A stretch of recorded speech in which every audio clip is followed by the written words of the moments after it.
Good evening, everyone. I have the high honor and a great pleasure to be here tonight to preside at our 17th annual Hall of Fame ceremony. Tonight, the Chelmsford High School Alumni Association is going to honor 9 more most worthy people. Alumni spanning the years from 1964 to 1988, and 2 teacher coaches.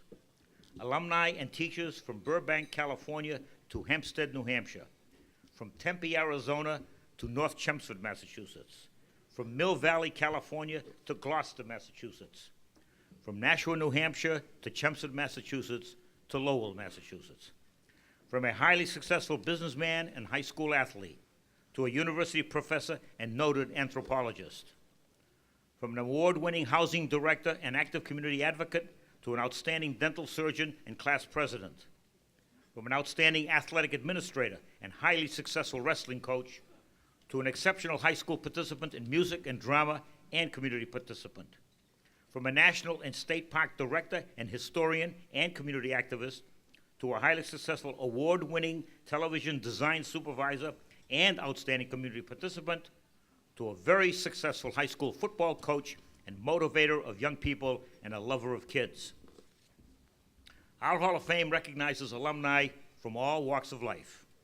We recognize alumni who distinguished themselves while they were in high school, alumni who have distinguished themselves in their profession, alumni who have distinguished themselves in their community.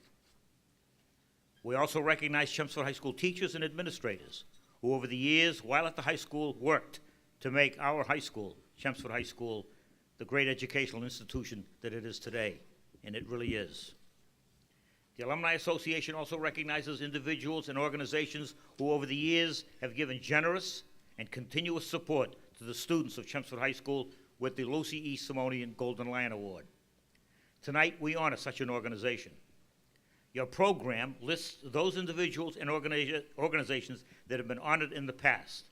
It is now my pleasure to introduce our Alumni Association President, Terry McSheehy from the class of '64. Terry?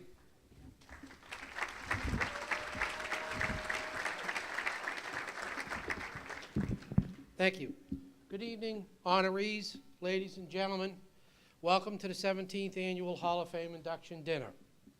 This is going to be an outstanding evening with 9 great inductees who will once again show you the extraordinary individuals that Chelmsford High School prepares and gives to the world. I'm always inspired and humbled by the depth and the breadth of the inductees' credentials. This evening is a showcase of the wonderfully creative and caring individuals Chelmsford High School has produced and continues to produce, whether they are students or faculty.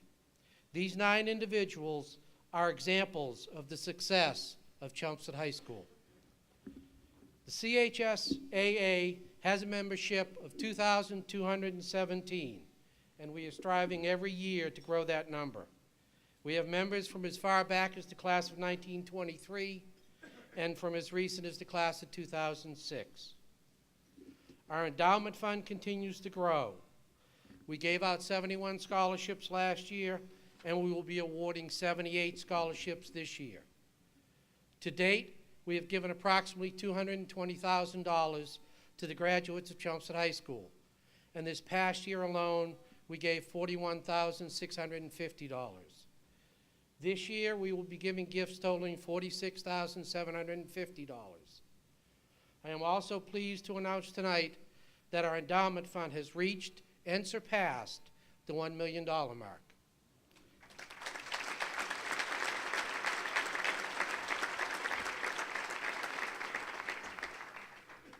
We continue to publish a newsletter, The Lion's Pride, 3 times a year.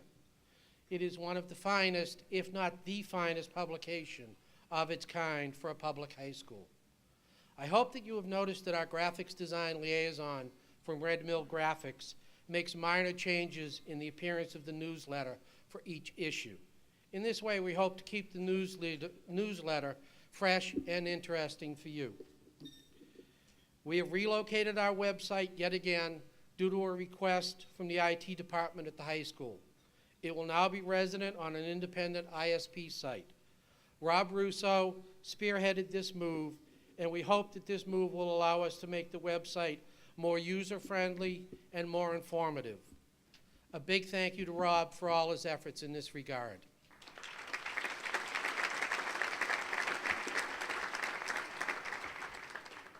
In the high school library, we have established a section called the Author's Corner. As it sounds, this is a place within the library where alumni who have been published can have their books on display for the students to read. This year, we have had to add another wall to handle the volume of books that we have to display. Principal Thomas and the high school have been very cooperative in this endeavor. I wish to thank him for his great assistance. We would like this area to be an inspiration for the students as they think about which career field they want to pursue.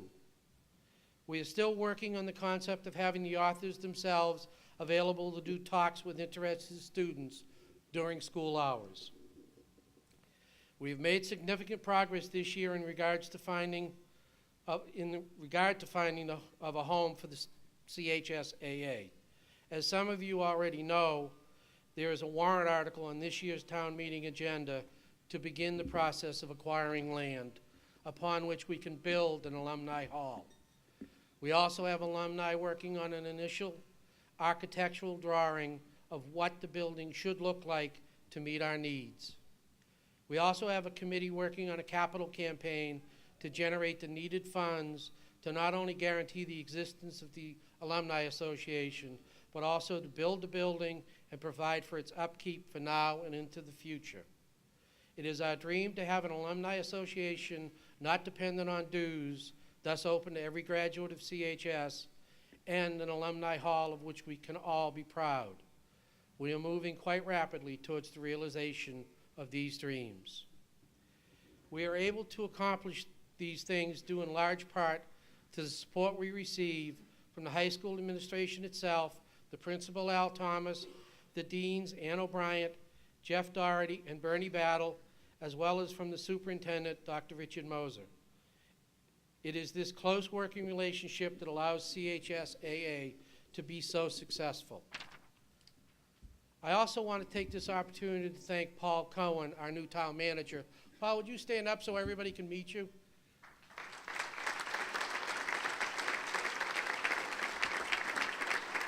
Thank you, Paul. The Board of Selectmen and the school committee for their continuing support of this event in particular, and also of the Alumni Association as a whole. I'd like to take a minute to recognize someone who's made a greatly appreciated contribution to the success of the Alumni Association and the Lions Pride. Dr. Henry Zabrick has announced his retirement from the Board of Directors and from his position as Editor-in-Chief of the Lions Pride newsletter. The Board of Directors, in recognition of Henry's great service, has voted to name one of the CHSAA general scholarships in his honor. Therefore, from this year on, there will be a Dr. Henry Zabrick CHSAA scholarship given to a deserving CHS senior or graduate. Now, before I turn the mic back to Mr. Simonian, let me mention one more thing. This past February marked George's 50th year of association with the Chelmsford Public Schools.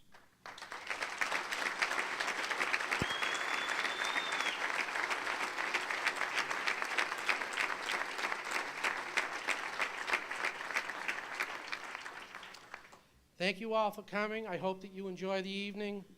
Now I'll turn it back to George.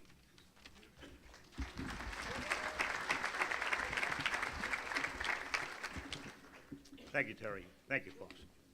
And now, great pleasure to introduce the high school principal, Mr. Alan Thomas. Al.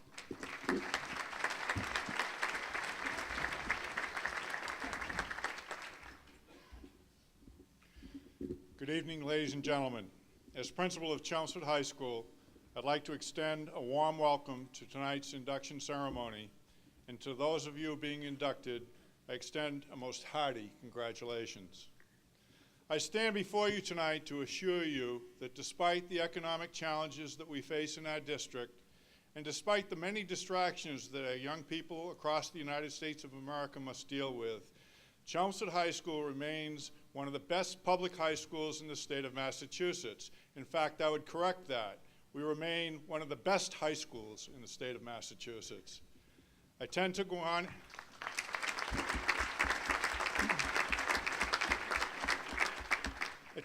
at great length about our many accomplishments, and so in order to limit the length of my address, I've prepared a printed sampling of the many things that our students and staff have accomplished this year, and it's on your tables. Remember, it's just a sampling and not a total.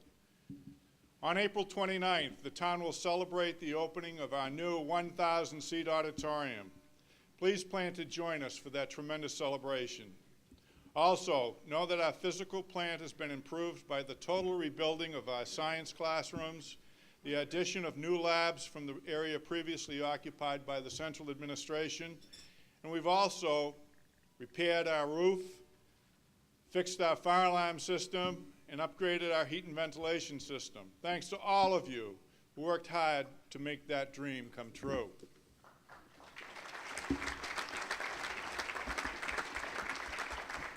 In closing, I want to thank the students of Chelmsford High School for their many contributions to our school and to our town. I want to thank the faculty and staff for their dedication and hard work. I want to thank the central administration and the school committee for constantly working to provide a positive leadership for our schools. And finally, I want to thank Deans Bernie Battle, Jeff Doherty, and Ann O'Brien for their loyalty and total commitment to the youth of Chelmsford. Dean Battle will be retiring this June, and I want to wish him the most wonderful retirement possible.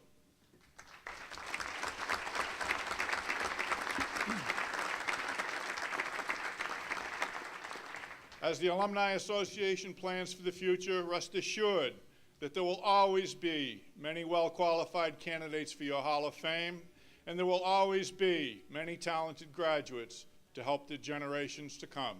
Thank you very much.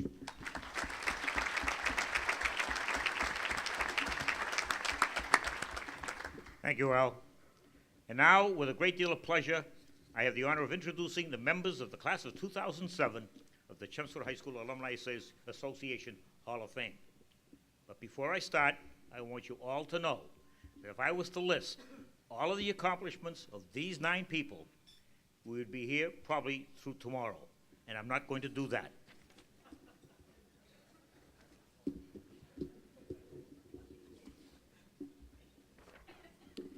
David Abbott, class of 1970.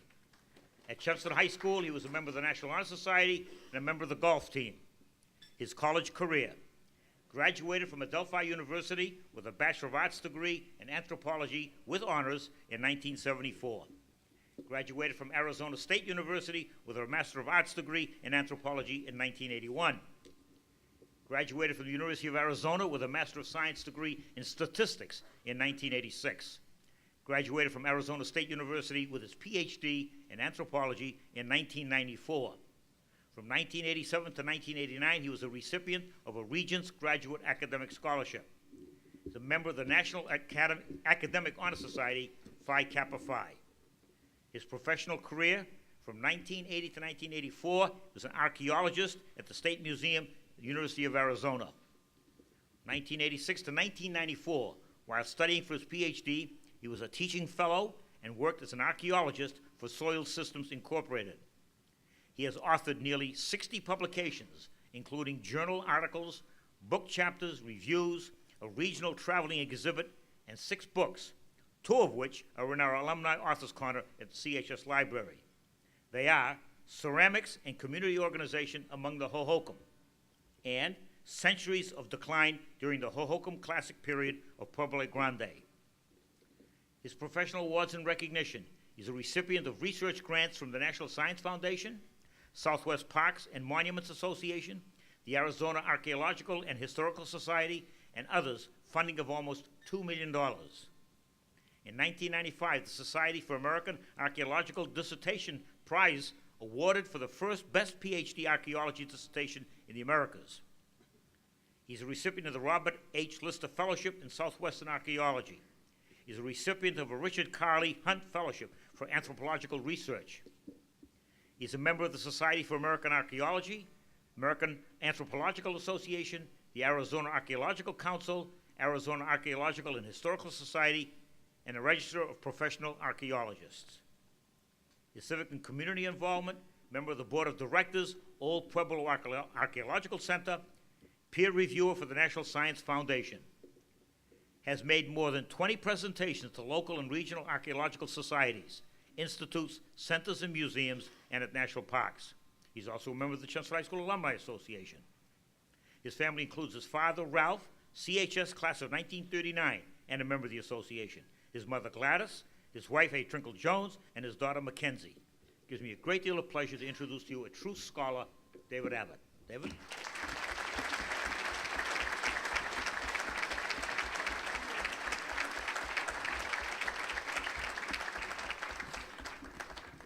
I think I have a lot to live up to here.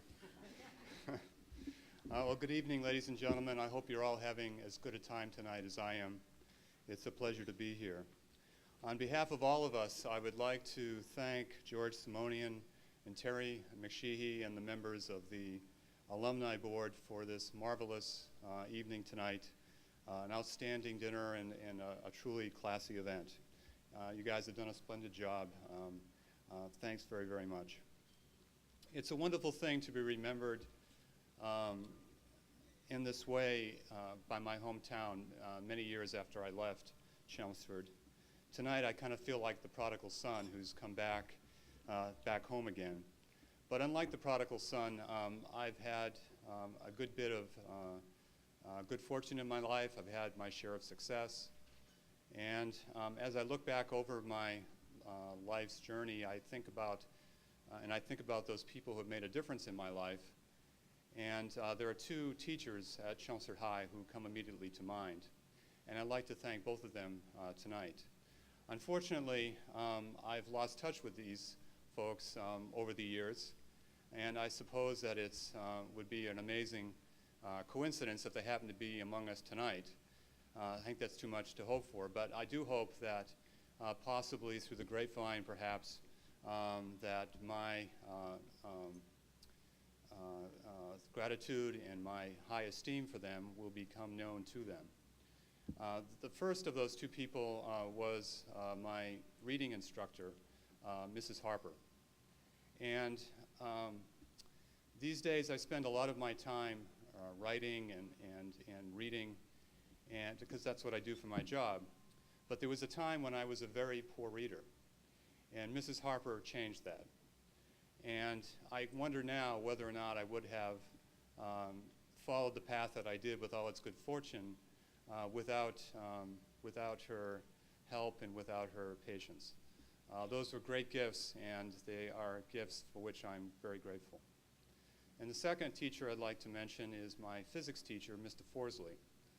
I don't know whether it's true or not, but at the time, when I was a student at CHS, I firmly believed that the physics class was the hardest class at CHS. And with Mr. Forsley's guidance, with his encouragement, with his instruction, I did extremely well in that class.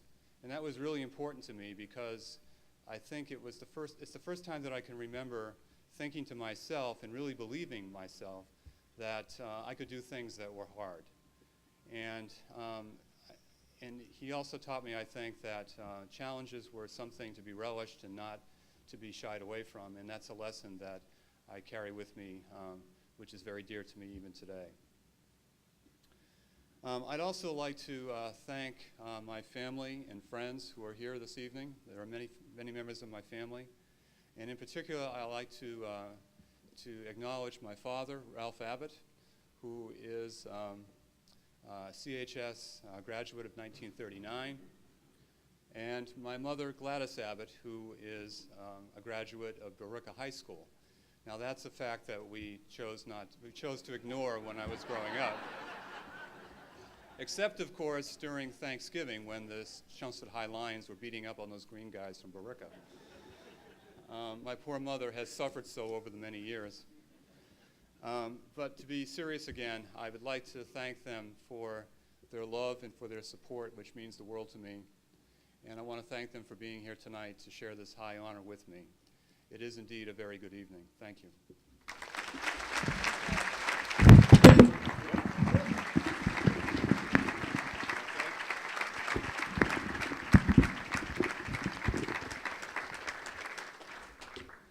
Can you hear me now?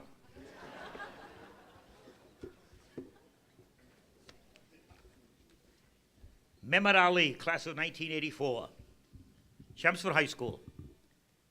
No time for high school activities because he worked 40 to 50 hours per week at Puri Supreme to help with family finances. College career.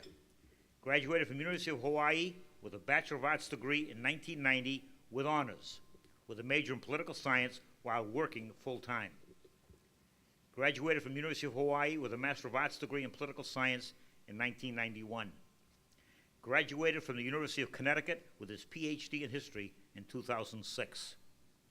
His professional career, from 1986 to 1992, United States Marine Corps, attained the rank of corporal. 1993 to 1995, Association for Retired Citizens, worked as a caseworker. From 1995 to 2000, United States Postal Service, worked as a letter carrier.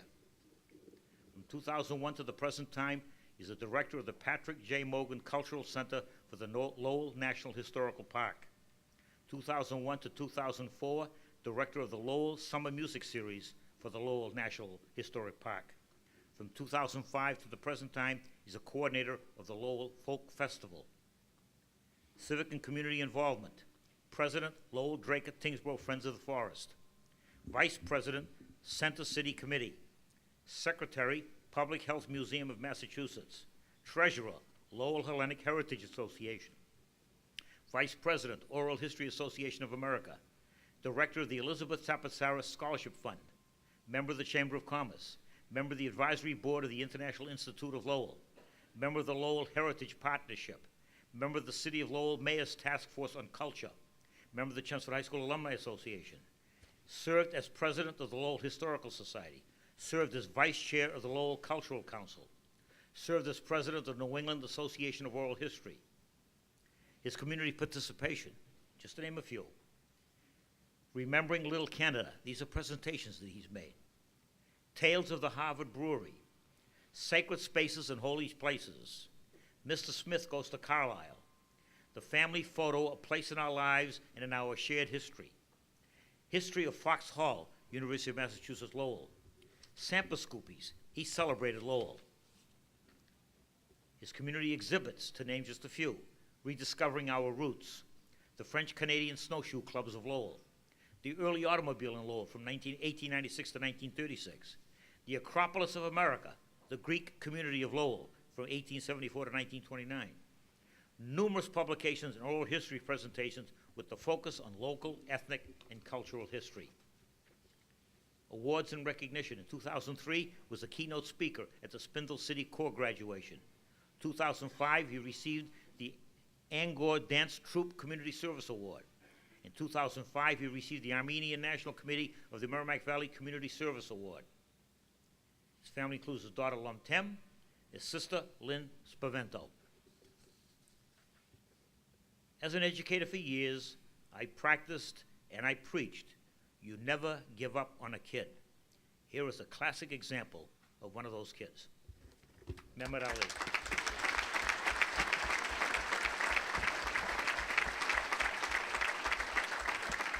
Thank you. George has alluded to some of my lack of noteworthiness at Chelmsford High, but I forgot to put in my resume my numerous senior pranks that went through that. But you know, George sent the tickets out for tonight's event, and they had the wrong date on it, right? And I thought it was actually going to be last Saturday, and I thought it was in celebration of St. Patrick's Day. So I had prepared my speech kind of as a Chelmsford High roast.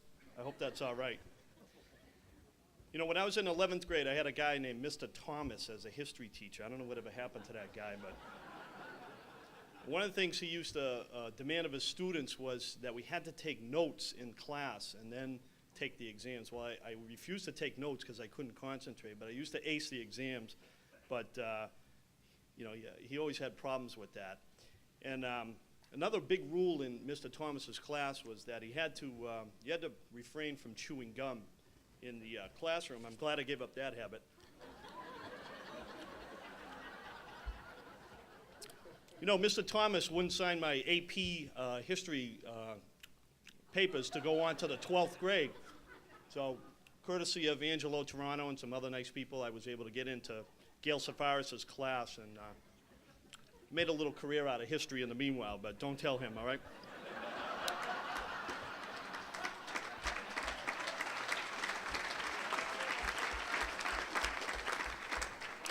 You know, when I was in Mr. Thomas's class, I used to do a lot of doodling because I didn't want to take notes, and I used to do drawings of, you know, local landmarks like Skip's Restaurant and, you know, Tony and Ann's Pizza. And, you know, some kid came in from the freshman class when I was a senior. I don't know, I think he stole some of my ideas. You know, that kid, I think his name is Lance. Lance, that's him right there, right? There he is. I hope I'm not stealing all your jokes tonight. You know, Lance is well known for drawing cartoons for The Simpsons, and of course, he's done a lot of local landmarks, but some of the characters of The Simpsons are based on Chelmsford High people as well, and, you know, Principal Skinner, you know, I think the only difference is the bow tie.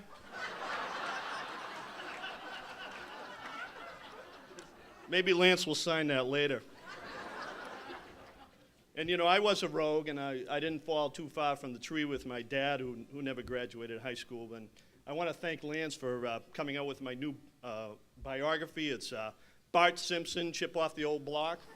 Thank you, Lance. Appreciate that. I want to, in all sincerity, thank several people that really helped me get through Chelmsford High, where I was not a stellar student. And as George has said many times, don't give up on kids.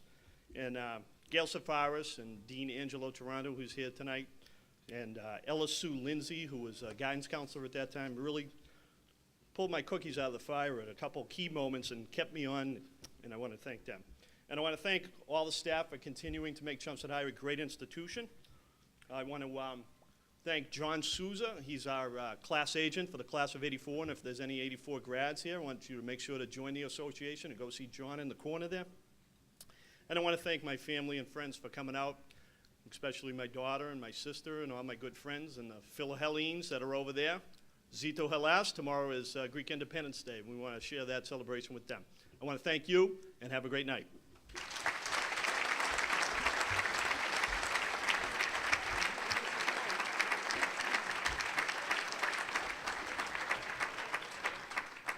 Do I really look like that? Thank you, Mehmed. Kevin Attar, class of 1979, at Chelmsford High School. Played 5 years of football, 5 years of basketball, 4 years of baseball, and 1 year of spring track, making each freshman team as an 8th grader. Earned 9 varsity letters, 6 freshman letters, a record at that time. He was a starting quarterback for 2 years. His junior year, the team went 9-1 and was MVC co-champions, and he was awarded the most outstanding player. His senior year, the team went 10-0 and won the Merrimack Valley Conference Championship and made CHS's first Super Bowl appearance. And we won't talk any more about that. For those of you that were around at that time know how I feel about it. Named all-conference football junior and senior years. Named all-scholastic football his senior year. Named first-team Lowell Sun All-Star junior and senior years. He was elected to the Harry Aganis All-Star football game after his senior year. Started 3 years varsity basketball team, winning 2 MVC championships.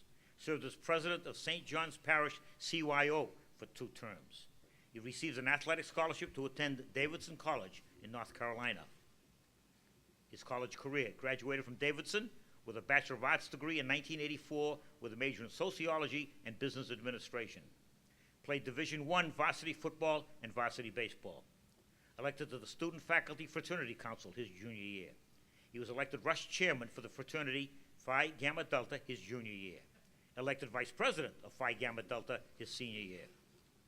He co-opted with the Mecklenburg County, North Carolina District Attorney, providing paralegal services within the state court system. He co-opted with the Mecklenburg County, North Carolina prison system, providing legal assistance and research to inmates within the prison system. His professional career: He started Surge Resources Incorporated, an employment services firm in Londonderry, New Hampshire, in 1989. Served as founder, CEO, and president of Surge Resources from 1989 to 2004. Began Surge Temps in 1996, Surge Industries Corporation in 1999, and Surge Benefits Corporation in 2000, serving as founder, CEO, and president of each. He currently serves as chairman of the board of directors of all the Surge companies. A recognized industry leader, Surge is one of the state of New Hampshire's largest employers and has been recognized by Business New England and Business New Hampshire magazines as one of the region's top 10 fastest growing companies, 7 out of the last 10 years. Today, the Surge companies employ over 3,500 people. He coached football at CHS as the quarterback coach, 1984-1985. Coached football at Littleton High School as offensive coordinator and quarterback coach, 1985-1986. Coached football at Londonderry High School, New Hampshire, 1987 to 1996, as offensive coordinator and quarterback coach. In a span of 6 years, Londonderry played in the state championship game 5 times, winning 4 championships, and being recognized as the #1 ranked team in New England by NSEN, in 1996. Coached football at Merrimack College, 1996 to 2003, as the offensive coordinator, quarterback coach, and assistant head coach. Currently, head basketball and softball coach at Hempstead Academy, New Hampshire, as well as numerous youth sports within southern New Hampshire. His civic and community involvement: elected to the State Board of Advisors for the New Hampshire Make-A-Wish Foundation, elected to the Board of Directors for the Senator Bedour Charity Fund benefiting children from the Merrimack Valley, member of the Advisory Board of the New Hampshire Chapter of Young Life, longtime member of Rotary International, very active in a variety of charitable organizations focusing on children and young adults, such as the Boys and Girls Clubs, the YMCA, and the YWCA. Elected to the New Hampshire House of Representatives in 1994 for 1 term, serving on the House Labor Industrial Relations Committee. He's a life member of the Chelmsford High School Alumni Association. Named as an honored member of the Who's Who of Leading American Executives in 1993. Named as an honored member of the International Who's Who of Business Professionals in 1995. His family: his father and mother, George and Florence, his wife Ann, 2 daughters, Alyssa and Jacqueline, his sister Ellen, CHS class of 1982, and his brother George, CHS class of 1983. With a great deal of pleasure, I introduce to you Kevin Attar.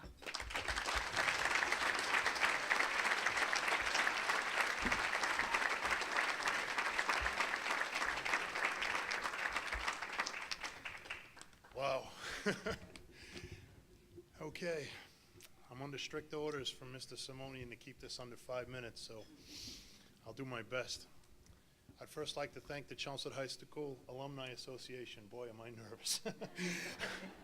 And specifically Mr. Simonian for this wonderful honor. To be inducted into the Hall of Fame is a tremendous privilege for me. Made even greater by the fact that I am in the company of many of the people, the most important people that had the greatest influence on my life as a young man. My words could never adequately express what they've meant to me. I'm more nervous than I thought I was going to be. I'm going to try what you suggested, Bridget. First, Mr. Simonian. I remember distinctly when Mr. Simonian called my home early last summer to inform me that I was nominated for the Hall of Fame. I was coaching my daughter Alyssa's softball game in the New Hampshire State Tournament, and I came home to a message from Mr. Simonian. First off, I have to explain that at 46 years old, there's not a lot of people that I still call Mr. As a matter of fact, there's only one. It's Mr. Simonian. Mr. Simonian helped to teach me the value of respect, and I thank him for that very much. Unfortunately for me, it was too late for me to call him back that evening. I say unfortunately because even though I'd made it through my years at Chelmsford High School without ever, not even once, being called to the principal's office, he was now calling me at my home. What had I done? Well, it was a very sleepless night for me, as you might imagine, and the next morning I called Mr. Simonian and I informed him where I'd been the night before. The first thing he asked me was, well, did you win? I informed him that we had, and he asked me about Alyssa, and I said she'd been named the MVP, and it was a very proud moment for me. Next, he asked if Alyssa played first base and pitched, just like he remembered that I did. That blew me away, because she does. But what blew me away was the fact that after nearly 30 years, he seemed to remember me as much as I remembered him, and that was amazing, and I thank you for that. That was a great, great feeling.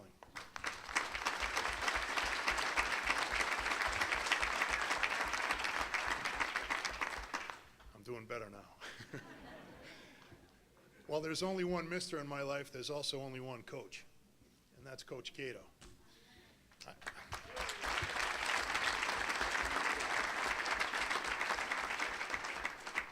I can't even begin to tell you how it feels to be seated up here next to Coach Caito and to be inducted with him.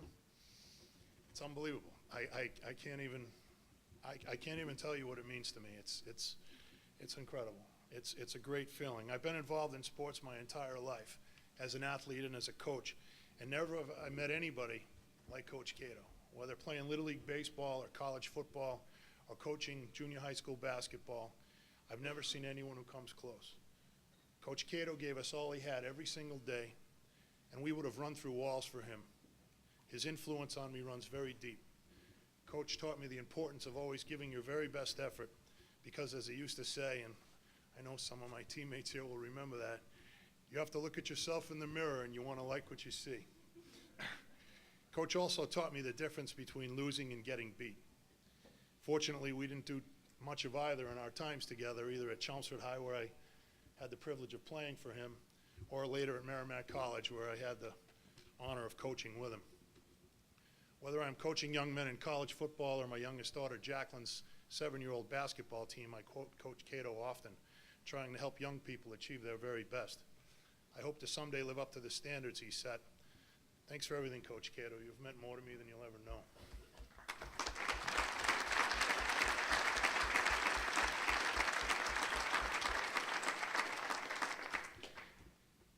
This is going to be the hard part.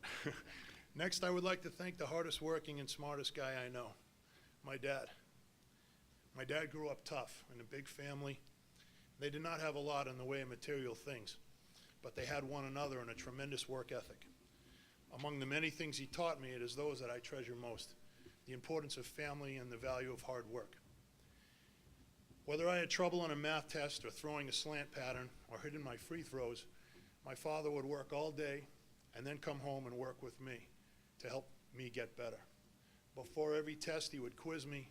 Before every game, he would pitch to me or shoot baskets with me, whatever it took. When it came to us kids, he was never too tired, too busy, or not interested, even sometimes when I kind of hoped he might be. He would always say, if you're going to do something, do it right. Never do it halfway. But they were more than words as he led by example. I bet that sounds familiar to my two children over there, Alyssa and Jacqueline, because I say it all the time. No matter what the task, my dad would always be there for me and work to show me that through hard work, dedication, and desire, you could achieve anything. I've tried to live up to that every day with my own children, and it's difficult because the bar was set so high. When I think I'm too tired or too busy, I think of what my dad did for me, and I get off the chair, I shut off the TV, I log off the computer, and I go play with my girls. Sometimes they think it's work, not play, just like I did. But to me, it's play, just like it was to you. Thanks, Dad. I love you and all you have taught me.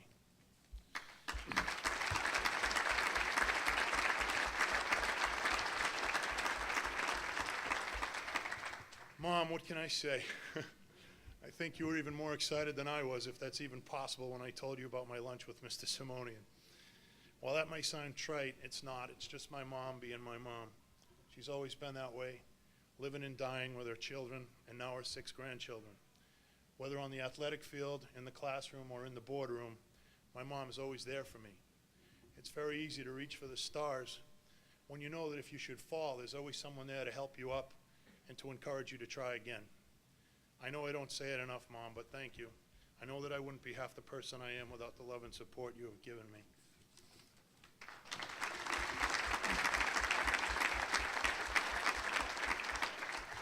Finally, I'd like to thank my wife, Ann, and my girls, Alyssa and Jacqueline.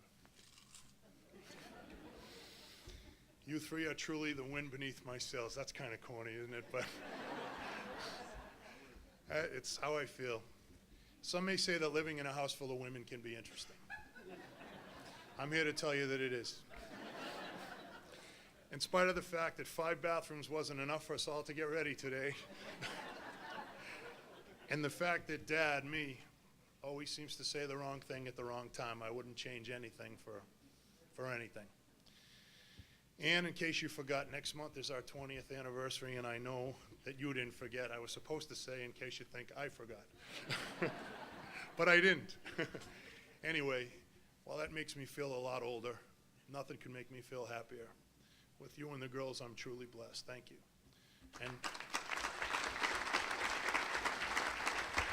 And thank you all for this most wonderful honor. Thank you very much.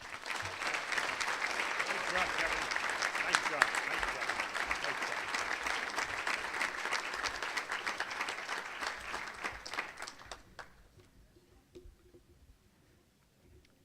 Tom Caito, teacher coach. His collegiate career: graduated from Boston University in 1960 with a Bachelor of Science degree with a major in physical education and health, minored in social studies and biology.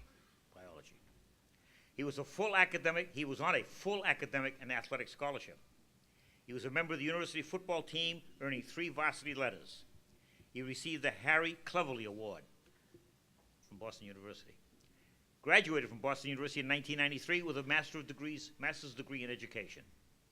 His professional career: from 1961 to 1967 in Providence, Rhode Island, he was a physical education teacher at the elementary, middle, and high school. He was the head football coach at Central High School. They were the league champs in 1964 and state champs in 1965. From 1968 to 1974 at Holliston High School, physical education teacher, summer recreation director, and head football coach. They were the league champs in 1970, 71, 72, and 75. Undefeated 71 and 72. State champs in 71 and 72. Super Bowl of 1975, he lost to Hanover 7-6. Started the wrestling program at Holliston. 1976 to 1981, and then from 1983 to 1996 at the Chelmsford Public Schools. He was a physical education teacher at Chelmsford High School, the McCarthy Middle School, the Byam, Harrington, and South Row Elementary Schools. Developed special needs classes in self-defense at the high school, and for 2 years taught special needs physical education at the elementary level. Served as assistant coach in wrestling and track for many years. He was the head boys track coach in 1985 when they won the state championship. Head girls track coach in 1986. He was the head football coach from 1976 to 1981, and then from 1983 to 1996. 18 seasons, 140 wins, 39 losses, and 5 ties.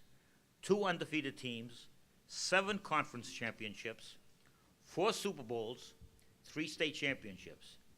And the kid fumbled in Gloucester. He did.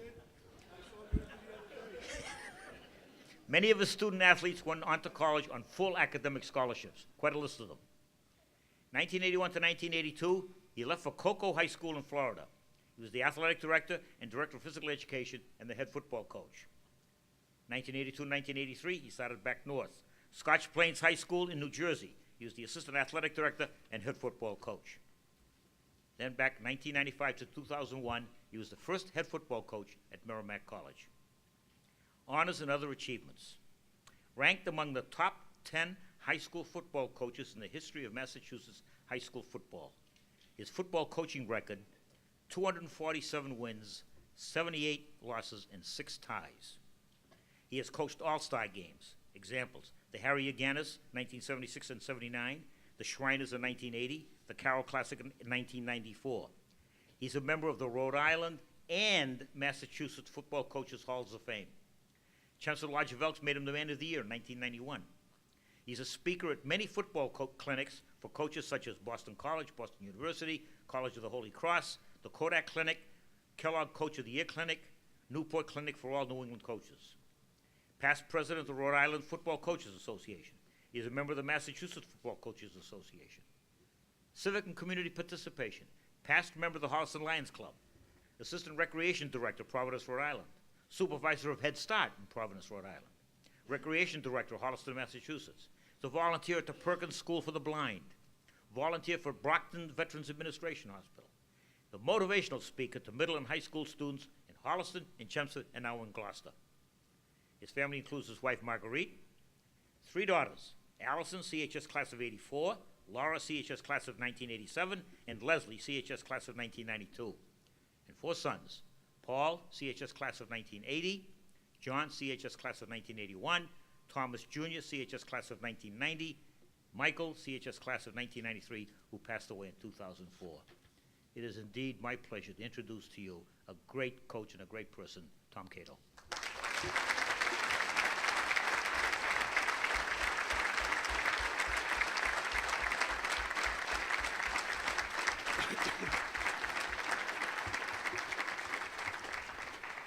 You gotta wear glasses, Jack.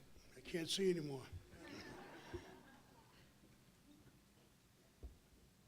Kevin, thank you for all the nice things you said about me. I don't know if they're all true. Thank you. This is a very special moment, made more extraordinary by each of the participants here tonight. I would especially like to thank my family, my friends, and this is a very, very, very special experience for me.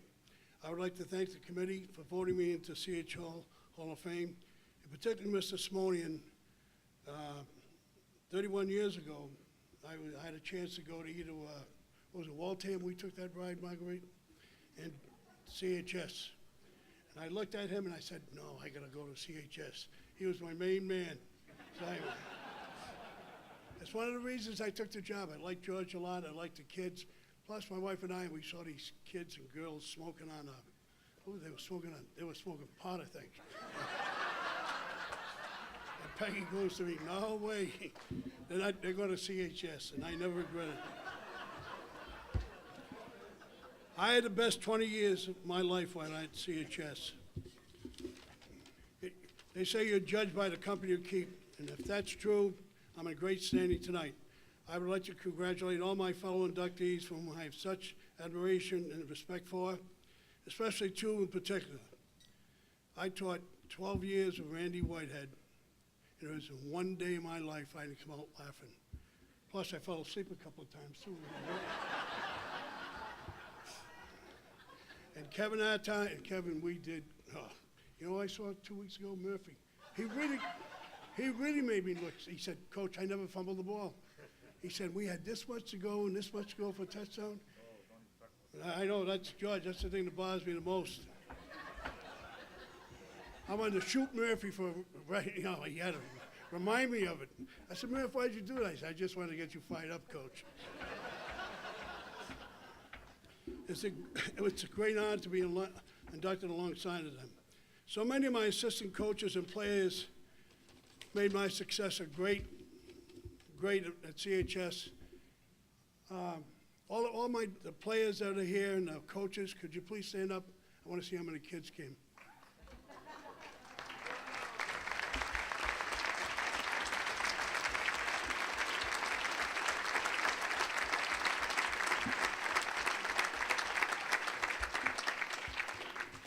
I would like to thank Bruce Rich and Jack Fletcher for their friendship to my family and me, especially my family's darkest hours, the untimely death of my son, Michael.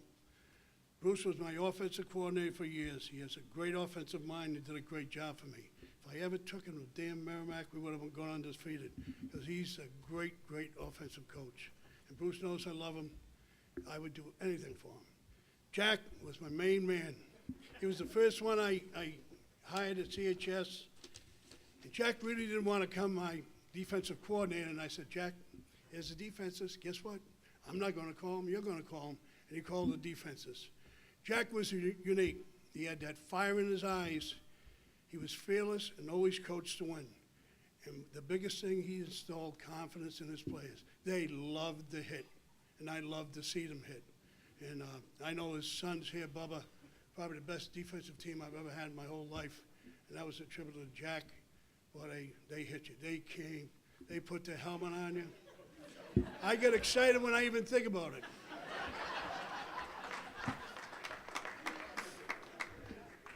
If there was a Hall of Fame, my family would be in it.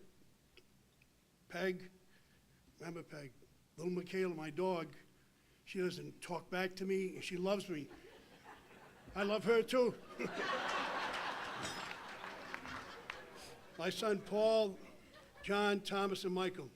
And my 3 daughters, Allison, who just made the Hall of Fame at BU, Laura, who's sick, who couldn't be here tonight, and my little girl baby, Leslie.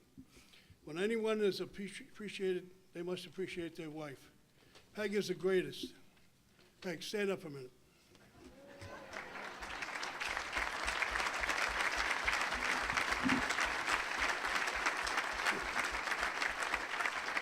Now, I know I was never home.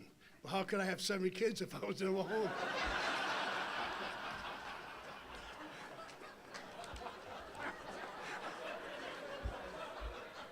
Once in a while, I was home.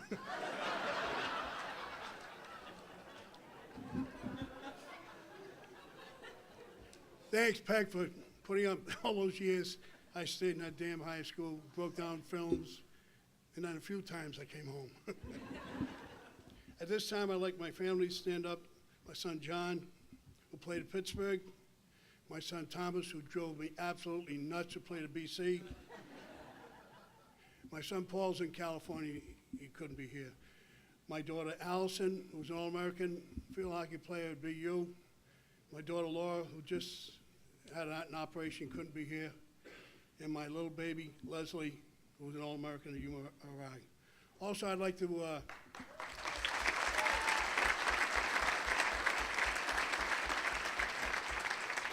Melissa, my son Thomas's wife, my baby Thomas is sick, and he's the cutest. So those 2 kids are cute. You know, so they couldn't come. Melissa had a babysit, but Melissa's granddad, Bob and Peg, could stand up. They came a long way to honor me tonight.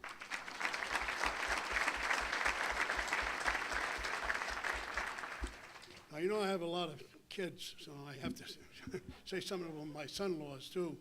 Terry, Dominic, and LeJean couldn't be here because they're babysitting.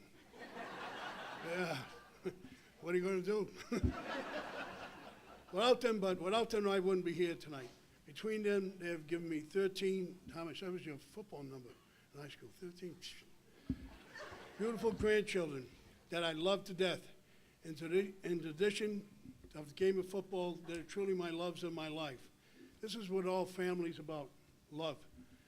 And having them here with me on this great occasion is truly amazing. I would also like to thank a few people who I'm presently working with. Actually, they call Tingsboro, North Chelmsford. Now, I shouldn't say that, Don, right? Don Champ, our principal, stand up.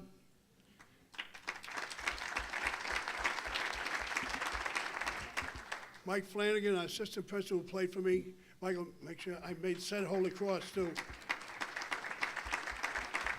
Mike Woodlock, who coached with me, played for me, then coached with me at Merrimack. Mike. Scotty Monroe, member of the Apaches, used to drive me nuts. Yeah, Dean, he played for me. Scotty. Casey Finnegan. I remember that picture of Case, too. That's why I said that. Casey Finnegan, who played for me. And then Ann Palumbo and Teresa Metz. Where's my boss? Where's my little boss, Teresa? There she is. Stand up. Yeah.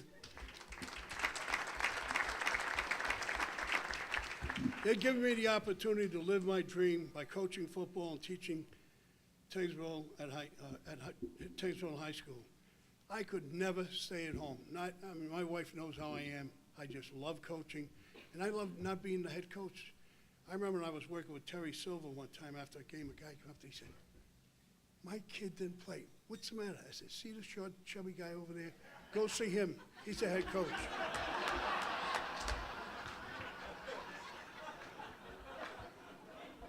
And when my son Michael died, there were actually 4 people who really helped me a lot. Pat Graham and his wife Haley would just stand up. Pat.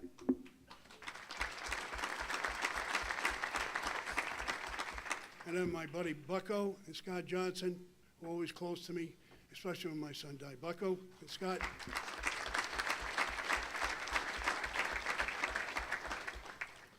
I was fortunate enough to coach some great teams, 14 league championships, 6 state championships.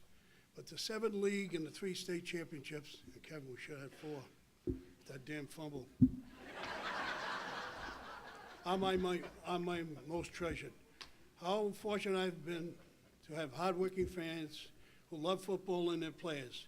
If I could ever start my life over again, I made some money in insurance, but I would always be a coach, and I would always be a Lion.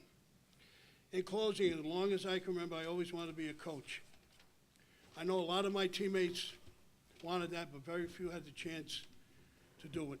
I was one of the lucky ones to be a coach and be dealing with kids all my life. I love kids. Well, I have a lot of them, but I also love my other kids. I hope as a coach I accepted my responsibility and played a role in young men's lives. And when Kevin says that to me, it means a lot right here. And leaving an influence more lasting than any law.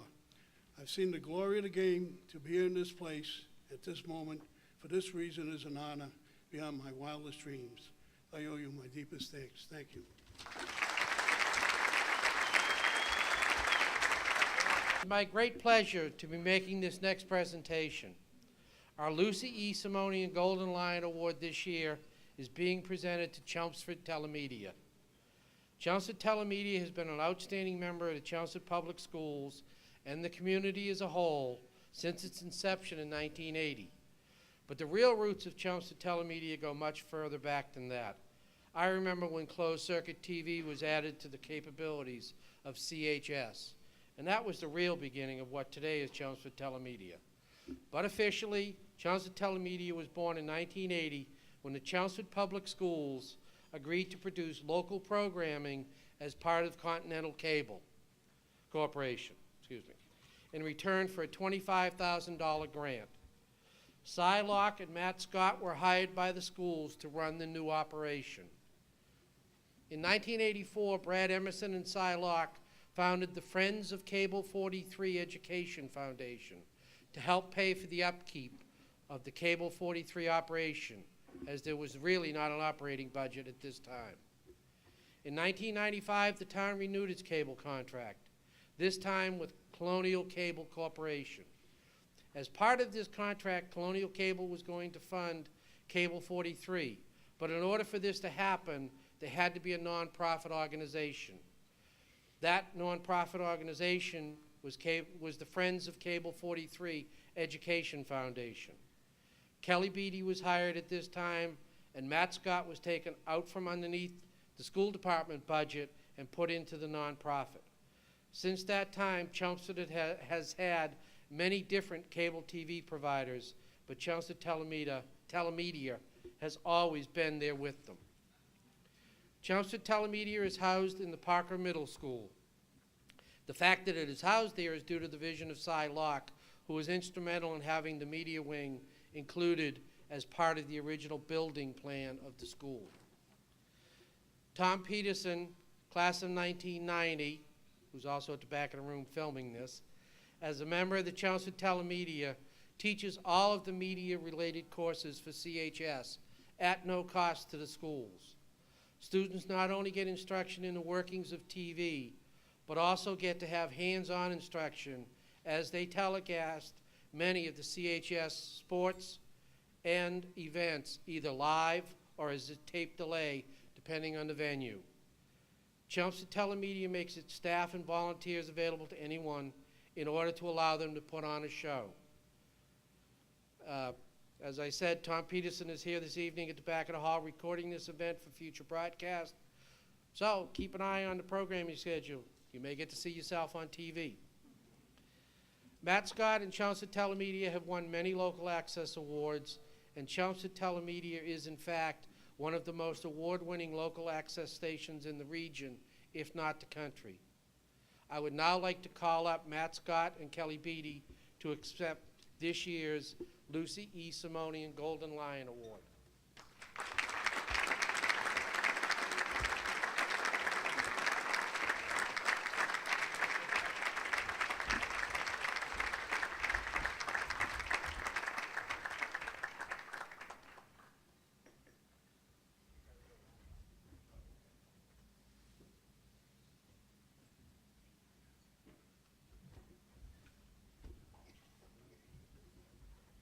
Congratulations. Oh, thank you very much. Which one of you is gonna get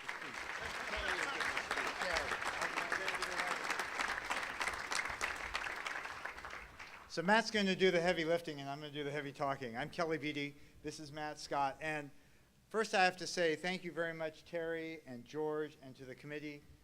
It is such an honor to be amongst this company this evening.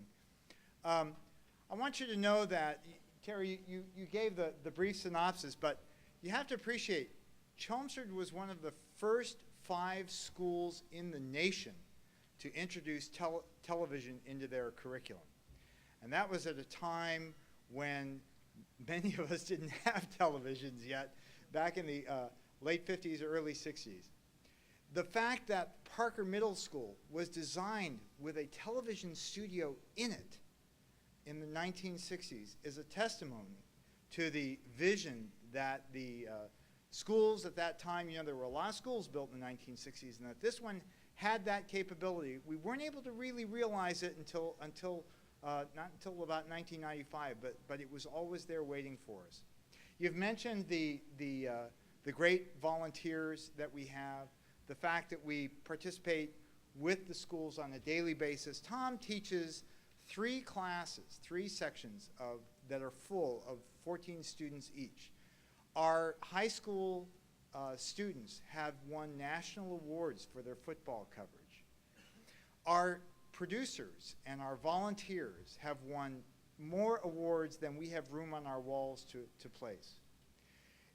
You may or may not realize this, but Massachusetts and the Northeast in general, but Massachusetts is one of the places in the country that have the richest tradition of access television. If you go out west, a lot of towns may or may not have one. We run 3 channels here in Chelmsford in a fairly small community.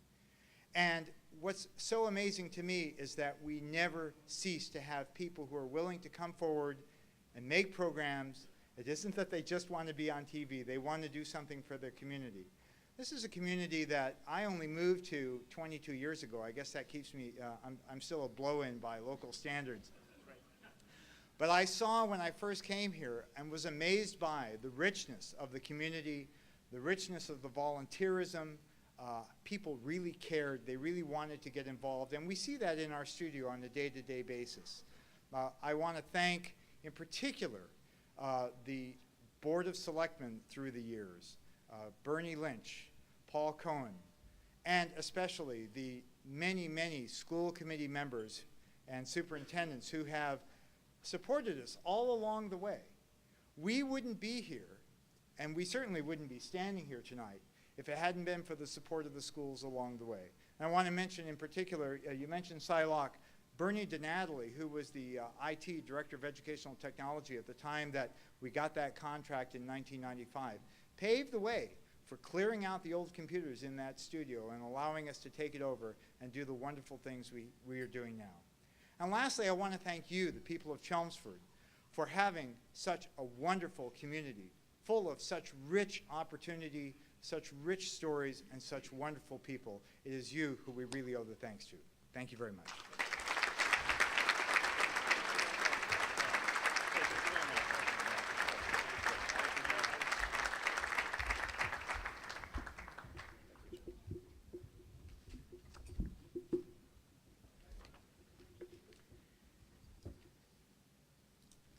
David Hedison, class of 1988. At Chelmsford High School, he was the class treasurer, member of the National Honor Society, member of the staff of the student newspaper, The Voice, as the business editor, member of the staff of the yearbook, The Lion, as treasurer, raising $36,000 that year, member of the American Field Service Club, treasurer his senior year, member of the Foreign Language Club, he was the co-president his senior year. He participated in the first German exchange program, CHS student representative to Harvard University's Conference on Community Leadership, Massachusetts Bar Association Award for Community Service and Academic Achievement. His employment while in high school included the Chelmsford Public Schools Administrative Offices and the Chelmsford Housing Authority. He also worked at Sears. After graduation, American Field Service Year Exchange Program to Venice, Italy on a full scholarship provided by Judge Jim Geary and Dr. Stu Weisfeld. Attended Liceo Scientifico Leonardo da Vinci School, becoming fluent in Italian, teaching young Italian children English, organizing Armenian dinners to raise money for the victims of the 1989 earthquake in Armenia. His college career: graduated from Clark University of Worcester, Massachusetts, with a Bachelor of Arts degree in Business Management, International Relations, magna cum laude, in 1993. His activities at Clark were numerous, just to mention a few: Italian teaching assistant, resident advisor for student housing, volunteer big brother to at-risk youth in Worcester, received numerous scholarships. He spent his junior year studying abroad at the London School of Economics. Graduated from the Monterey Institute for International Studies with his MBA with honors in international marketing in 1994. His professional career: 1994 to the present time, Executive Director, the Chelmsford Housing Authority. This agency has grown from 5 employees and an operating budget of about $750,000 to one of over 15 employees and an operating budget of over $5.5 million, serving 800 seniors, families, and disabled individuals. His funding and programming successes: in 1995, $750,000 for the creation of a family self-sufficiency program assisting families in transition from welfare to work. In 1996, $2.4 million to serve families in need of housing assistance. In 1997, $1.2 million to serve disabled individuals and families in need of housing assistance. In 1999, $500,000 to a partnership with a private developer to create 16 new units of low-income housing on Richardson Road. In 2000, $5.7 million for the creation of 50 new units of elderly supportive housing in North Chelmsford. In 2002 to the present time, another $5.2 million for more housing, an adult day health center, and a new duplex for Chelmsford residents with developmental disabilities. Presently, he's in the process of securing $5 more million to construct an additional 37 units of low-income senior housing. To my numbers, that adds up to about $21 million, in grants to the town. His professional awards and recognition: in 2002, the James Campbell Lifetime Achievement Award. Also in 2002, the Partnership Award in Serving the Disabled. 2003, the Mental Health Association of Greater Lowell Award. 2003, the Massachusetts Association for Retired Citizens Award. In 2005, Massachusetts National Association of Housing and Redevelopment Organization Member of the Year Award.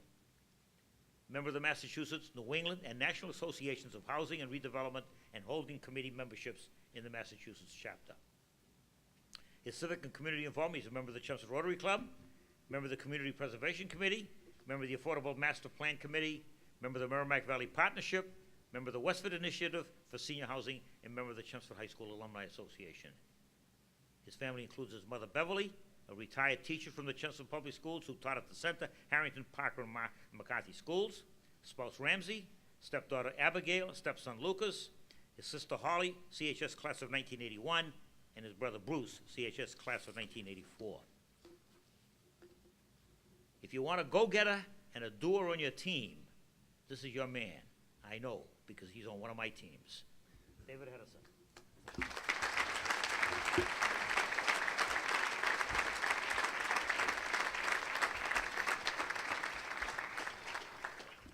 Good evening. I'd like to start by extending my heartfelt gratitude to the Chelmsford High School Alumni Association and to George Simonian. I'm truly humbled by this recognition. Starting when I was a student at Chelmsford High School, I've been constantly blessed with amazing opportunities extended to me by special people that make up this community. In 1988, this special woman over here, Claire Lynch, who worked at the Career Ed Center at Chelmsford High School, handed me an index card that listed a part-time job opportunity at the Chelmsford Housing Authority. She urged me to make a quick phone call as she thought I'd be great for the job. At that time, it was an office of 3 employees. From 1988 to 94, throughout my years of traveling to Italy, going to Clark, traveling to London, going to Monterey, California, every summer I came back and I worked at the Chelmsford Housing Authority. A number of those residents became my extended family. Small gestures, opening the doors, asking the residents how they were, talking to them about their past, made a difference in their lives and mine. Bertha would bring me cookies after her hairdressing appointments, and Midge, who recently passed, would tell people I was her boyfriend. In 1994, after taking the position with Arthur D. Little in Cambridge, Mass., the position of executive director opened. I had always told the director of the Chelmsford Housing Authority I couldn't wait to get a real job, so I left for Arthur D. Little. Well, soon after that, the position of executive director opened, and my mother said, "Get yourself down there and apply." In 1994, I became the youngest housing authority director in the United States. Over the past 13 years, our little agency has grown from one that dealt with solely of bricks and mortar to an agency that assists over 800 seniors, disabled families with their housing, and more importantly, their supportive service needs. We do this so these individuals can remain in and contribute to our community. Over the 19 years that I've worked for the Chelmsford Housing Authority, the need for affordable housing has only increased. If you look around and you look at your families, you can see our seniors are living longer. The financial burden placed on them are only increasing. Many of our seniors are finding themselves isolated and unable to care for their homes. Families continue to experience hardships. We all know of divorces, domestic violence sometimes, unexpected health problems, and even more recently, foreclosures on their homes. The disabled want to remain in the town they grew up in. They don't want to go somewhere else. Many of them have been cared for by their parents, and their parents have now either aged or passed away and need a place to call home. The Chelmsford Housing Authority is there to provide affordable housing to these people. These individuals that we help are our former teachers, they're our neighbors, they're our family members, and they're people that have sometimes cared for us. These individuals are the people that have made up and contributed to the community we love so much and call home. In 1999, the waiting list for the senior housing grew over to 250 applicants. Seniors were told they could expect to wait 3 to 5 years. Imagine me looking at a sweet 85-year-old woman and telling her, "Yes, thanks for your application. You'll see housing in about 3 to 5 years," when you're around 87 to 90. That was completely unacceptable. When people need housing, it's not tomorrow, and it's not 3 years from now. It's immediate. People usually never plan when hardships will occur or when they need our assistance. In 2001, the Chelmsford Housing Authority applied and won the largest HUD award ever granted in New England for senior supportive housing. We were able to bring $5 million of your federal tax dollars back to this community to care for our seniors. I have to tell you, in 2005, North Village opened, and it was one of the greatest days of my life. It was the first building I had ever opened. And to see 50 seniors starting a new life. I had people from 62 to 90 years old picking up their keys, checking out their new place, and planning on where they were going to put their furniture. I had a woman walk up to me, and I was just, she seemed like a regular senior, happy to be there, and she looked at me and she said, "David, I can now pay for my glaucoma treatment, and I can see." And I was just like, this is crazy. This is just overwhelming. I had 2 sisters that had no children that were going to be placed in long-term care because they really couldn't take care of their house anymore. And now they live next door to each other in North Village. I had 2 elderly residents who would live in the lower level that when they moved in, they realized they were friends back in middle school. These residents found a new home and became part of a new community at their elderly age. As our senior population is expected to increase over to 70% in the next 10 years, there still remains a strong need for senior housing that's affordable and accessible. Our housing needs to be more than just an apartment. We must continue on focusing on providing supportive services. In 2006, we opened an adult day health center. That's basically a program where seniors can go where a nurse is present from early in the morning to late in the afternoon to keep them out of a nursing home. 2 months ago, the Chelmsford Housing Authority just learned that we won the only award in the Merrimack Valley to begin 24-hour care at our campus in North Chelmsford. We'll be able to have someone there on staff 24 hours a day caring for our seniors. Many times people will walk up to me and personally thank me for helping family members, their friends, and making a difference. I have to say, though, that this work would never be accomplished were it not for a dedicated staff who's here tonight and a board of commissioners, both past and present. Commissioners Gail Bowden, Mary St. Hilaire, Denise Maccarell, Georgie Muller, Andrew White, who believe in our mission and not only talk the talk, but more importantly, walk the walk. People like Lynne Marcella and Scott Johnson, who served on the Board of Commissioners, continue to volunteer and support our efforts. On a slightly more personal note, I did want to mention a few other individuals by name. Kevin, you had brought up your family. I'll tell you, I'm a lucky kid. My mother worked tirelessly from teaching piano as a single mom to have extra income to her job as a teacher to give us everything that our children needed. We always knew we were loved and supported, and my mother's one of my biggest supporters. She's my rock. She's my best friend. I love you, Mom. Thank you.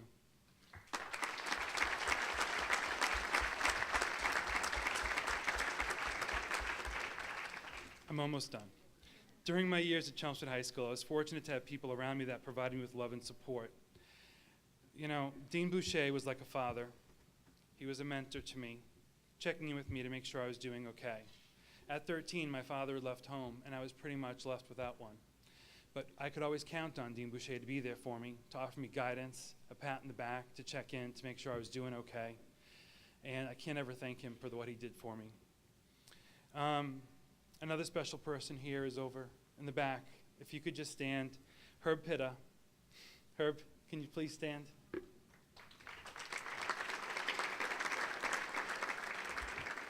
Herb Pitta and his late wife Rita made me part of their family.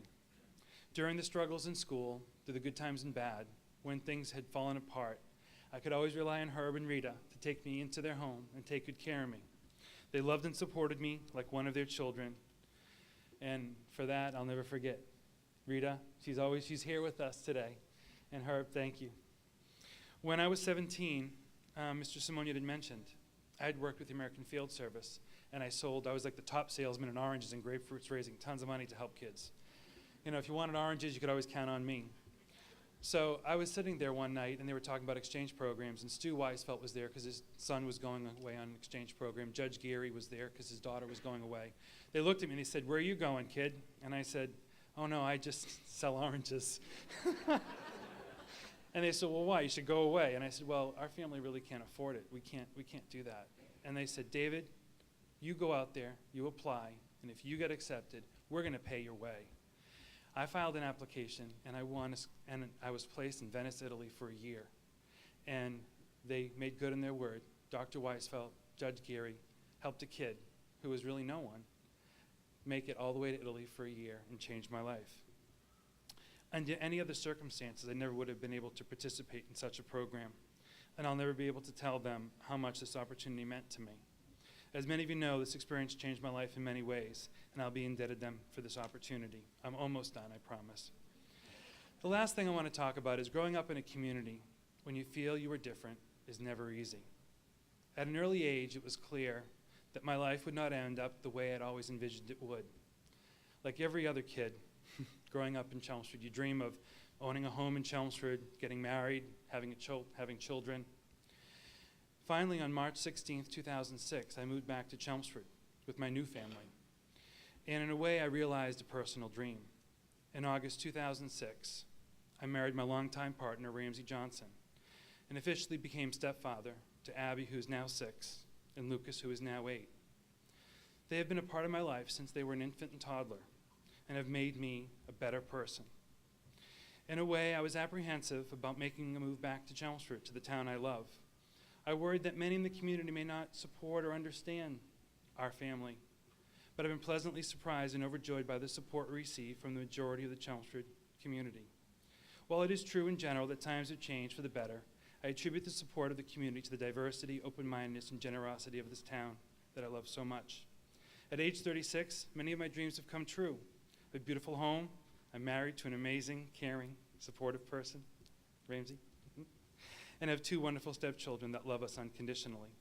My personal commitment to this community will continue, but I leave you with a thought. That is, each of our responsibilities to contribute some piece of ourselves to the society we live in. If each one of us gives something of ourselves, imagine the impact we could have. Margaret Mead, the late American anthropologist, once said, "Never doubt that a small group of thoughtful, committed citizens can change the world.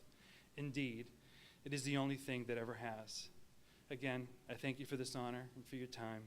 Good night. Thank you.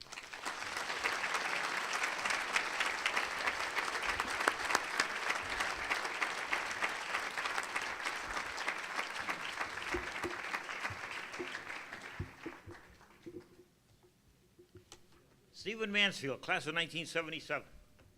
Chelmsford High School, he was the class president. Member of the National Honor Society, both his junior and senior years. Member of the varsity tennis team, junior and senior years. Member of the Principal's Advisory Council his senior year. Member of the Student Council his sophomore year. He was voted Christmas King. Voted done most for the class. His college career, graduated from Colby College with a Bachelor of Arts degree in biology in 1982. He backpacked throughout Europe, September through December of 1979. He participated in a cultural exchange program in Havana, Cuba, January and February of 1981. Graduated from Tufts University Dental School with a Doctor of Dental Medicine degree in 1987. He did his dental internship with the United States Coast Guard in Alameda, California for the fall of 1986. Participated in the Tufts Dental School Bates Day Research in 1986 competition, and he took a first place. He was a presenter at the American Dental Association Student Clinician Competition in Miami, Florida in 1987. Performed a postdoctoral prosthodontics residency at the University of California at San Francisco from 1988 to 1990. He received a specialty certification in maxillofacial prosthodontics. His professional career. In 1982 and 1983, he was a polymer chemist research assistant at Polymer Technologies in Wilmington. From 1990 to the present time, he has a private practice where he does maxillofacial prosthodontist in Napa and Sonoma, California. Did I pronounce it right? Okay, good. Professional associations and activities. He's a member of the American Dental Association. He's a member of the California Dental Association, member of the American College of Prosthodontists, member of the American Academy of Integration. Napa Valley Dental Study Club, prosthetic consultant from 1990 to 1997. He's on the Dental Care Committee of Napa Solano Dental Society.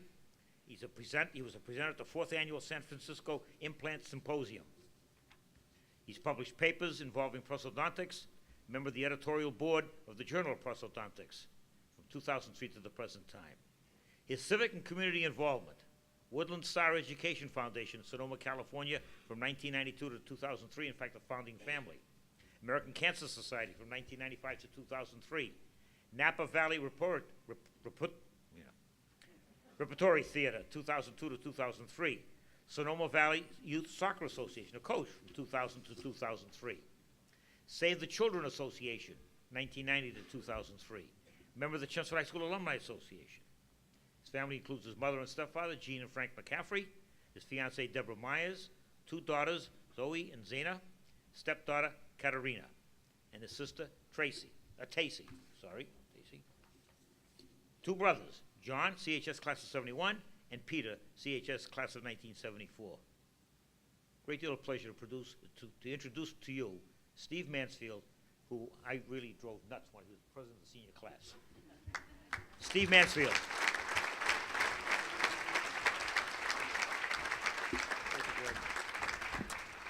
Thank you, George.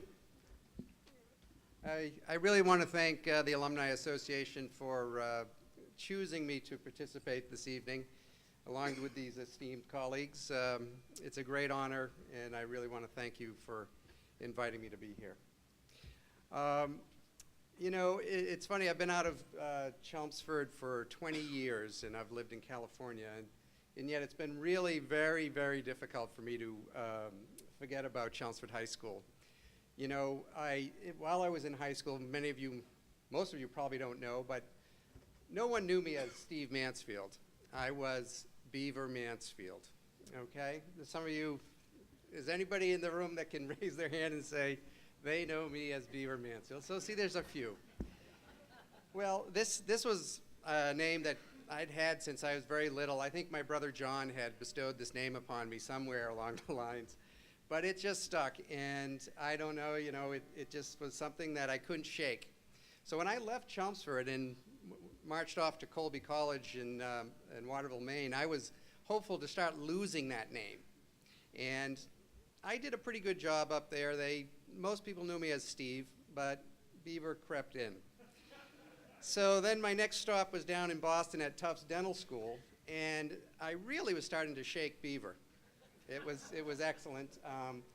You know, there were some friends that came down, and a few people knew me as Beaver, but the real break came when I moved out to California and took my residency out there. I ended up, nobody knew me as Beaver Mansfield, and this is really where I started my professional career, and eventually as Dr. Stephen Mansfield. So I was feeling great, you know, I was proud. Well, about 5 years ago, a funny thing happened. It was amazing. The name got out there, and I just couldn't understand, you know, how this happened. But you know how it really happened? It happened with my good friend George Simonian.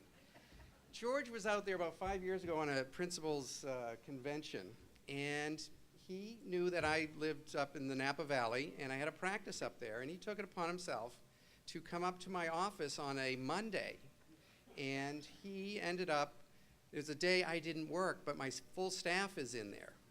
So George proceeds to come in the front door and said, "Hi, I'm looking for Dr. Mansfield." And sure enough, they said, "Well, he's not here." And so George chatted for a while and said, "Well, I was his principal in high school, and my staff is sort of like, you know, okay." And before he left, he decided to say, "Did you know that Dr. Mansfield's name was Beaver?" No? It wasn't like that. So I came in on Tuesday morning, and the whole staff looked at me and said, "Hi, Beaver." It wasn't that way, George? Almost. Well, anyway, luckily they didn't spread that too much, and you know, I've gone on as shaking the name. But really, when I think back of all my educational pursuits and institutions that I was at, you know, my fondest memories are Chelmsford High School. You know, it was a time where academics and social and sports and everything came together in just a fantastic way. And I can honestly say that now because I have children out in California, and I've had to really seek out private education for them out there, because with cuts that's happened in the California school systems, it's really hard to find something that equals what I had as a high school student. I worked really hard to find something for my 16-year-old daughter, and she's in a private Catholic school out there, which has the same, you know, school spirit and boosters clubs and all this same type of alumni association stuff that, you know, is just so great. So I really think back of Chelmsford High and just really enjoy my time there. It was so great. You know, there's really two people right now that I really have to also recognize. You know, when I was in high school in my junior year, it was a difficult time for me. My father had passed away, and the wheels were starting to come off for myself. I wasn't doing very well, and I was all over the place. And you know, there's two people that really obviously were there for me and got me on track and got me to start doing some things that were really worthy, class president and other things in the school. George Simonian, working with him. George, as he say, we have a funny relationship, and I don't know of all the class presidents that you ever had, but I'll tell you, we worked hard. I tried him, I tested you in ways that we won't talk about, but it was just a great time. George, I really want to thank you for keeping me on track, and I really believe your leadership that you showed me, I've been able to take into my personal and professional life. The other person, of course, is my mother. She, you know, had 4 children at the time my father passed away, and she needed to step in a way that was just, it was incredible. You know, our family tested her also in ways that you can only imagine. And yet she was the anchor of our family, and I give her credit. I remember even when I got out of college, I didn't go right into dental school, and I decided to work in the private sector for a little bit in chemistry. And I remember she just sort of put that little need to me, and she said, "You're going to do something with that education." And, you know, she also said, you know, how my father would have really wanted this for me and really felt that I could achieve great heights. And I really want to thank you for doing that for me. I know that was the thing that put me over the edge. So.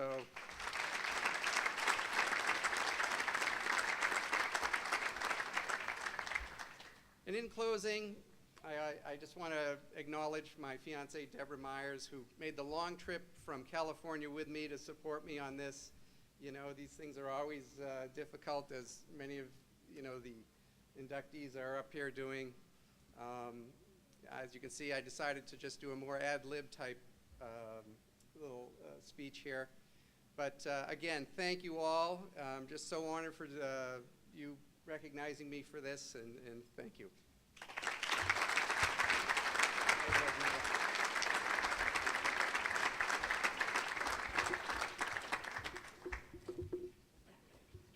What happened? I was out there years ago with my wife at a principals convention in San Francisco, and we said, let's go up through Napa Valley and enjoy some of the wine country. And I said, you know, Beaver Mansfield, I think, practices dentistry around here. And so we found the name of we found the town and looked in the phone book, and we found where his office was. It was around 1 o'clock in the afternoon. And so we walked in, and of course you walk into a dental office, and you know, what do you want? And I said, is Dr. Mansfield in? No, he just went out for lunch, but he's not coming back. I said, oh, too bad. So I started walking up. My wife says, well, aren't you going to tell him that you were here? I said, okay. So I went back to this, and I says, well, look, when Beaver comes in tomorrow, would you tell him that his old high school principal's here? And she said, who? I said, well, Dr. Mansfield. And of course, the next morning, he shows up, and then the rest is history, okay, about Beaver, okay? Those are the fun times. Lynne Marshall McSheehy, class of 1964. At Chelmsford High School, the National Honor Society, her junior and senior years, the Drama Club all 4 years, from Julius Caesar to Charlie's Aunt, varsity choir, junior and senior years, madrigals, sophomore, junior, and senior years, the talent show, sophomore, junior, and senior years, musicals, carousel, she was the understudy to the lead her junior year, Guys and Dolls, sang the lead her senior year, Northeast District Chorus, junior and senior years, All-State Chorus her senior year, Student Council, sophomore and junior years. She was a recording secretary her sophomore year, American Field Service her senior year. Her church activities, All Saints Church Youth Group, member of the choir, Greater Lowell Protestant Youth Council. Her college career, graduated from Lowell State College, Bachelor of Science degree in elementary education in 1968. Member of the Drama Club while she was there. Performed in 2 musicals, The Golden Apple her junior year and The West Side Story her senior year. Her professional career, from 1968 to 1971, Chelmsford Public Schools as an elementary teacher at the East School and the Westland School. 1974 to 1976, who worked for the New England Association of Schools and Colleges as an administrative assistant to the Commission on Institutions of Higher Education. 1987 to 1992, back to the Chelmsford Public Schools as a substitute teacher. 1992 to 1998, music and art teacher at St. Michael's Parish School in Lowell. From 1999 to the present time, she's an administrative assistant at Cross Point Building Management Office. She's a vocal soloist. She performs at weddings and other ceremonies and celebrations. Her civic and community involvement, All Saints Episcopal Church, choir 1954 to 71, 1973 to 76, and 1982 to the present time. She's a lay Eucharistic minister and litanist from 1996 to the present time. Clerk of the Vestry, Parish Hall Renewal Committee, Sunday school teacher. She's worked as a fundraiser for Jamaican Relief for 10 years, raising over $150,000. North Chelmsford Congregational Church on the choir, 78 to 82. Part of the May Breakfast, May Basket Committee from 1980 to the present time. She works at the Bean Suppers. Pies and potatoes are her specialty. Girl Scouts, brownie leader with the Girl Scout troops in the mid-'80s. Member of the Chelmsford High School Alumni Association. She's a member of the association's annual Scholarship Awards Night Committee. Family includes her father, A. Gordon Marshall, CHS class of 1937, who's here tonight. Mother Ruth, who passed away in 2002. Her husband Terry, CHS class of 64. Senior prom date. 2 daughters, Katie McSheehy La Rochelle, CHS class of 1994. Jessica McSheehy Deliano, CHS class of 1996, who, by the way, is the recording secretary and a member of the Board of Directors of the association. Her siblings, Wendy Marshall Hudzik, CHS class of 1970, Jim Marshall, CHS class of 1972, all members of the Alumni Association. In a 1964 yearbook, The Lion, it says under her picture, among many quotes, "Capability plus, would rather sing and dance." I give you Lynne McSheehy.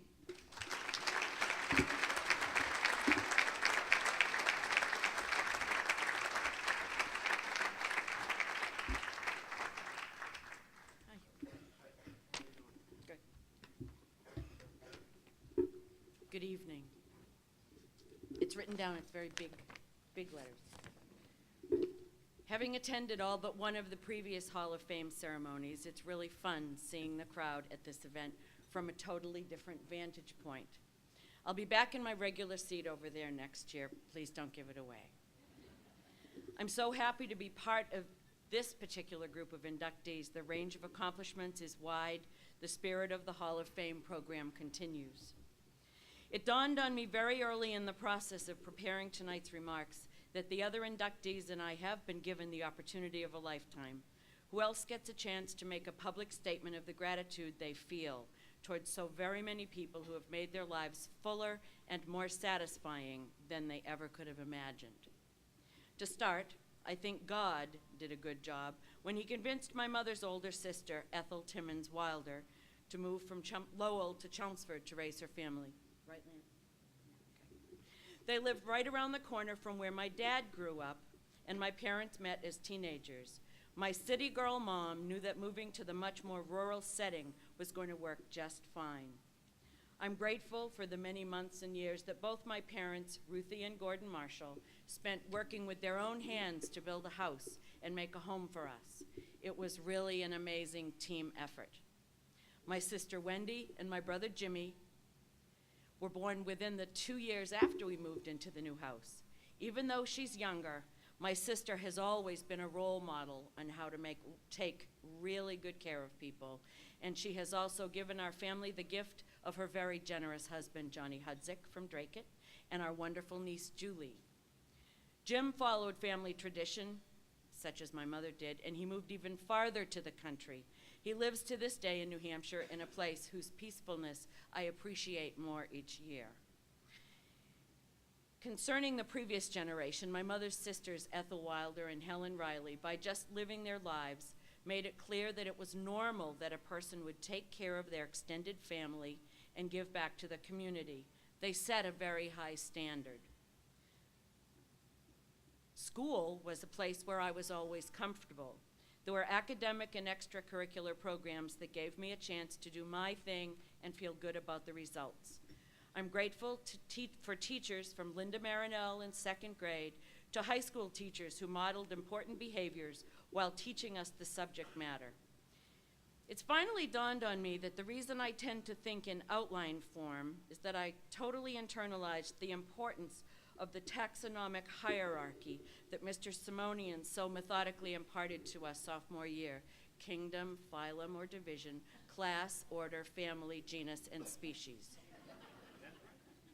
No, I didn't keep that list in my mind all these years. I love looking up stuff online. It just made sense, and that's the kind of thing that translates well across the spectrum, from the study of science to the writing of English compositions. The most natural thing I did over the years was sing.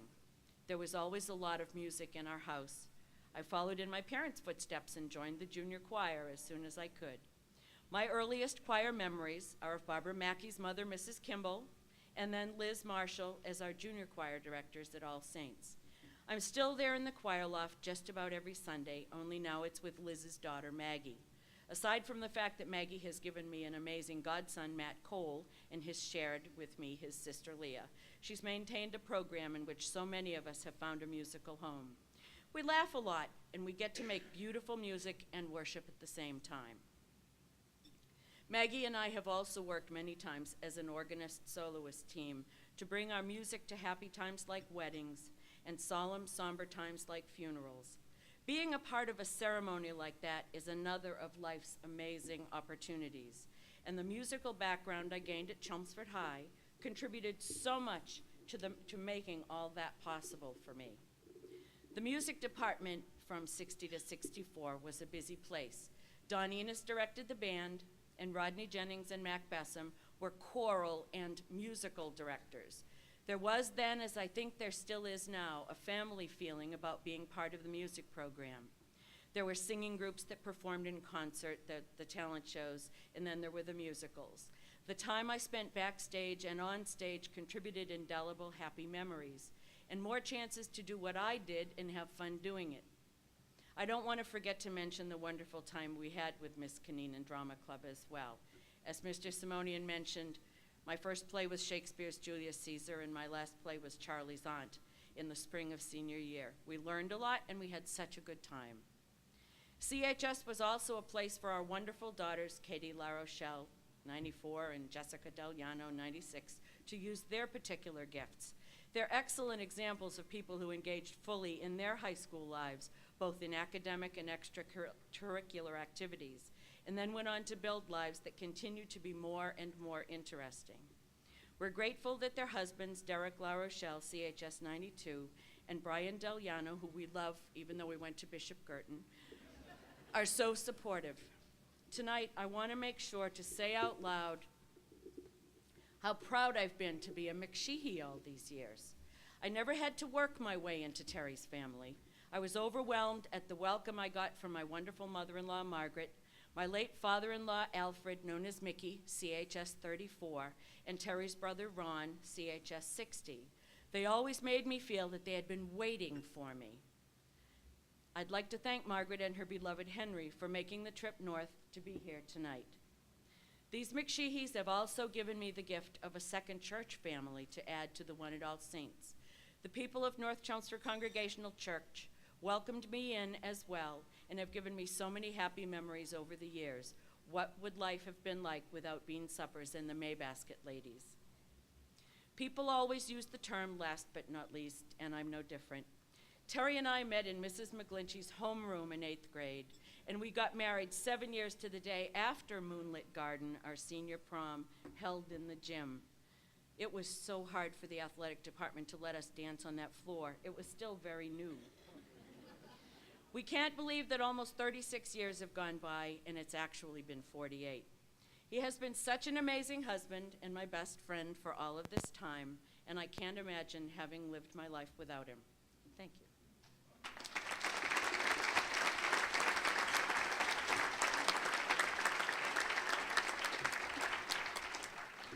And thank you. Career. Graduated from Miami University of Oxford, Ohio in 1966 with a Bachelor of Science degree with a major in physical education, health and recreation, minored in social studies. He was on an athletic scholarship. He was a member of the college wrestling team, earning 4 varsity letters. The team was 2-time Mid-American Conference champions. He was a writer for the college newspaper, the Miami Student. Was an officer in his fraternity, Pi Kappa Alpha. Graduated from Boston State College in 1969 with a master's degree in guidance.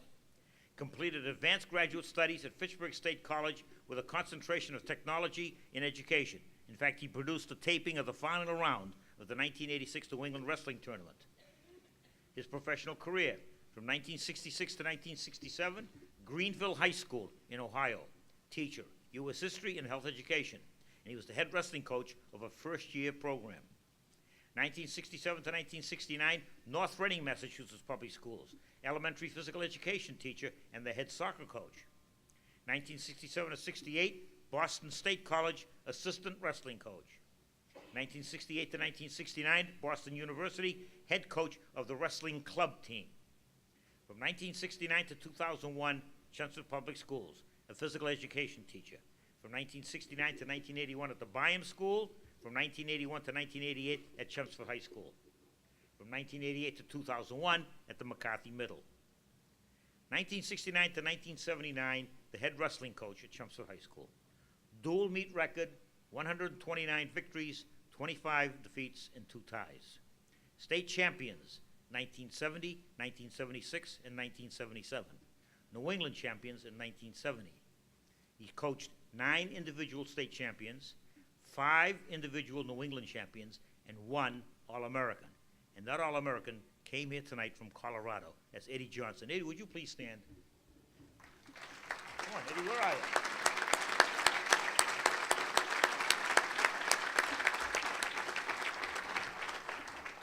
He and his wife both flew in from Colorado for this evening.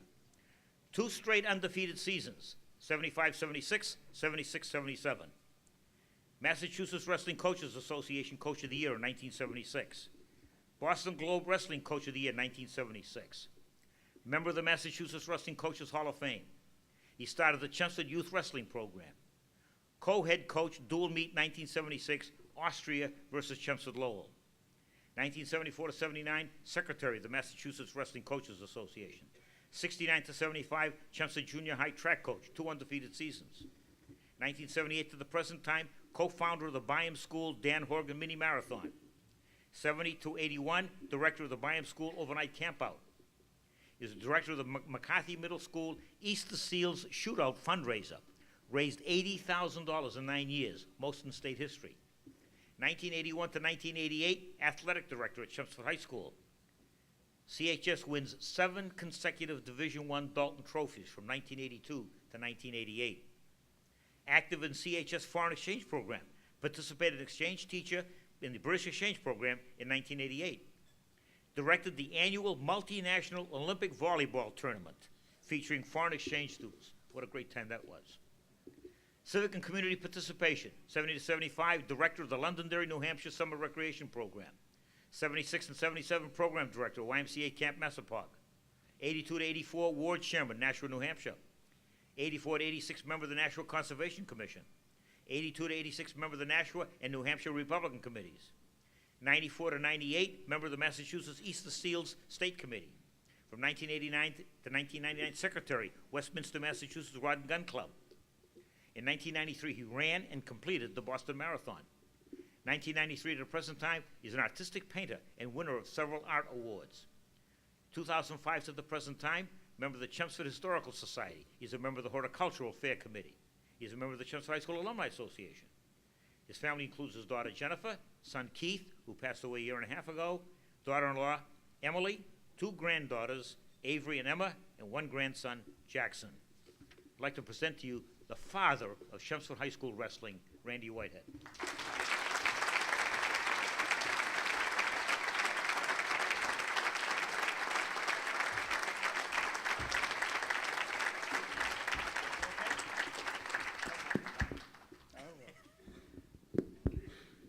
Thank you, George. This tie is for you, George.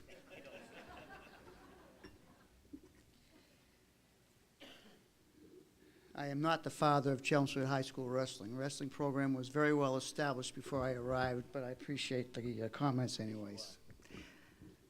At any rate, good evening, ladies and gentlemen. This is a great evening for all of us. I would like to congratulate my fellow inductees. I am standing with a most impressive, august group, and I am especially excited about the fact that some of them were my former students, and one of them was my colleague and buddy, Tom Caito. So it's great to share the evening with all these folks. I want to thank the Chelmsford High School Alumni Association, the selection committee, George Simonian, Richard McClure, Edward Johnson, for their efforts in my behalf regarding this honor. I appreciate it. I thank you all very much.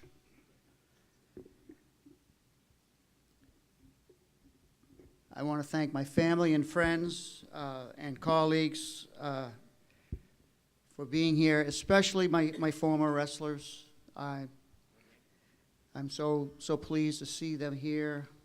Some of them came from an awful long ways away, and some I haven't seen for years. And gentlemen, you have warmed my heart forever. I certainly appreciate it. Thank you. I want to single out Dave Otto, my good friend. If it weren't for him, I wouldn't be here tonight. Not only did he direct me to Miami University in Ohio, where which was a blessing for me, but he also was the gentleman who informed me about the job that was opening here at Chelmsford. They needed a teacher and a coach, a wrestling coach, and if it weren't for him, I wouldn't be here. And Dave is a former teacher himself here at Chelmsford High School. So thank you very much, Dave. I appreciate that.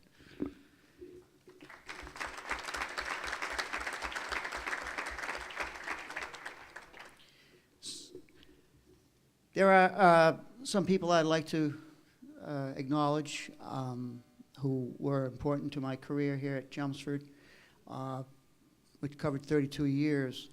I thank the late Dan Horgan, the principal at the Byam School. And I know there's an awful lot of Byam alumni here tonight. Dan was very good to me, and I appreciated everything he did. George Simonian was the most influential person in my career, and I thank you, George, for everything you've done for me. He's not here tonight, but I thank George Betsis, who I very much admired and respected and enjoyed working with for many years. We had a great administrative team when I was here at Chelmsford, and they're here tonight. Jack Conrad, Angie Taranto, Don Boucher, Ed Quinn, the deans at the time. Couldn't ask for more dedicated gentlemen, and very much involved in the sports programs at Chelmsford High School, and just a blessing for the community to have those gentlemen.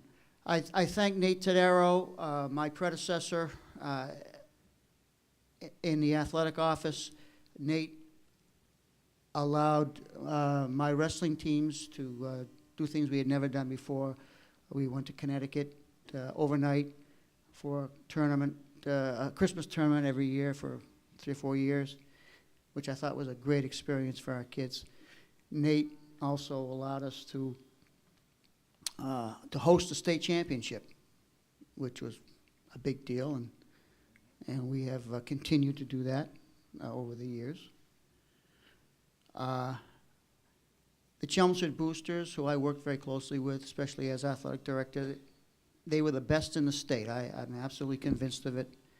They did so much for all the athletes. They treated all the teams equally and the way it should be, and they are the all-sports boosters, and they were just an invaluable part of the program. Mike Economakis, who is here tonight. Mike, I was going to mention you whether you were here or not, and that's the truth. Mike was just a terrific athletic trainer for so many years for the Chelmsford High School athletes, now retired, and he was just an angel of mercy, and we were so fortunate to have him. Jimmy Gifford, who's here tonight, over there, was the guy that drove us around an awful lot of wrestling matches, and not just the wrestling team, but all the teams, and a truly dedicated bus driver who had the student athletes' interests at heart, and there aren't many like Jimmy. And we, again, we're fortunate to have Jim involved with the athletic program. I especially want to thank the many, many students that I came into contact with over the years at all levels, K through 12, in several different schools, the Byam, the high school, and McCarthy. I enjoyed my time at all three. I very much appreciated all the teachers and other staff members that I came into contact with over the years. I can't say enough about my assistant coaches. We never would have had the success we did without my assistant coaches helping out. Dean Skiff is here tonight. I thank him. Bruce Rich, I thank him. And I thank them all. These guys make you look good. Most importantly, I thank my athletes. I've just been so blessed with so many great athletes. This town is just keeps pumping them out, and I thank them, and the managers and the Lionettes. Those are their lady assistants, and managers and my fellow coaches of all the teams. It's just a group effort. That's probably the secret for Chelmsford's success. Everybody gets involved. I want to congratulate my successors, Bruce Rich in wrestling, who's certainly carried on marvelously in wrestling and as well as softball and football. And Jack Fletcher, who's carried on and taken the athletic program to new heights. I'm very happy for both of your successes, and keep up the good work, guys. I do want to take a moment to mention something that I've been asked to speak about. I think it's appropriate. One of the greatest wrestlers ever in Massachusetts and certainly Chelmsford High School, David Toussaint, is very sick. He lives in North Chelmsford. I think he's probably lived in Chelmsford all his life. He was a two-time state champion. He was a New England champion. I know he was a great football player. I think he was a defensive end. He's a great man. He's a great human being. And Dave's not well, and I've been asked to mention there's a fundraiser to support his family next Saturday night, a week from tonight, March 31st, 7 p.m. at the Princeton Station in North Chelmsford. It'll be a fun night. There'll be an auction, there'll be a raffle, entertainment, a buffet, and I encourage you to consider going. And Dave Ayotte, if I can use your name, I think Dave would have the particulars relative to the program next Saturday night, and Dave could help you out. Dave lives in town here. In 1969, when God guided me to Chelmsford, it seems like he threw me up on a saddle of a great big fast champion racing horse, thoroughbred. And I just hung on, wrapped my arms around the neck and hung on for dear life and let the horse run. I was just a passenger on a champion horse. And I am most grateful for the ride. It was a great ride, and I'm thankful for Chelmsford for giving me the opportunity. Finally, as I grow older, what I most appreciate is the lifelong relationships I have been blessed with as a result of my years in Chelmsford. I think those relationships, those friendships, are far more important than any victories that I may have been involved with. And I cherish those friendships, and I thank everybody for the evening. Thanks very much.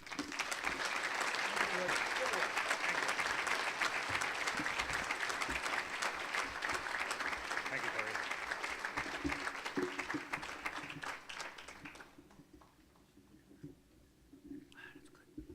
Lance Wilder, class of 1986. At Chelmsford High School, he was a member of the voice staff as a graphic artist and illustrator. Member of the mosaic staff as an art contributor. Co-painted the French Street scene mural on the wall opposite the dining rooms in 1986. Was a member of the Boy Scout Troop 75 through 1986, achieving the rank of Star Scout. Contributed on 2 Eagle projects for 2 of his best friends, one at Camp Paul and the other building a new stage at the West 4-H Fairgrounds. Contributed the Noah's Ark mural in the infant care room in his church, the South Chelmsford Baptist Church. Played in the Town of Chelmsford Basketball League junior and senior years. Received the Rebello Memorial Art Scholarship his senior year. Received several gold keys in Massachusetts top student art exhibits junior and senior years. Received several blue ribbons, including a Most Popular of Show award in the Chelmsford Art Society art shows between '82 and '86. His college career.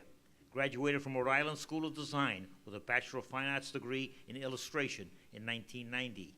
Studied illustration, animation, and design. Attended medical drawing classes at Brown University as part of an exchange program. Contributed to the 1990 Rhode Island School of Design yearbook. Summer of 1988 was assistant art director to the New American magazine. Summer of 1989, he taught 2 sessions of art lessons for K through 12 students. Signed a contract in May of his senior year with Classico Subo 20th Century Fox to design The Simpsons television show. His professional career. From 1990 to 1992, designer for The Simpsons TV show, designed and laid out the Duckman TV pilot episode, designed and laid out the first Edith Ann TV special for ABC with Lily Tomlin, designed and laid out the first episodes of Rugrats for Nickelodeon, did all of the Simpson characters for the CD album The Simpsons Sing the Blues. From 1992 to the present time, he is the design supervisor for The Simpsons TV shows seasons 4 through 18.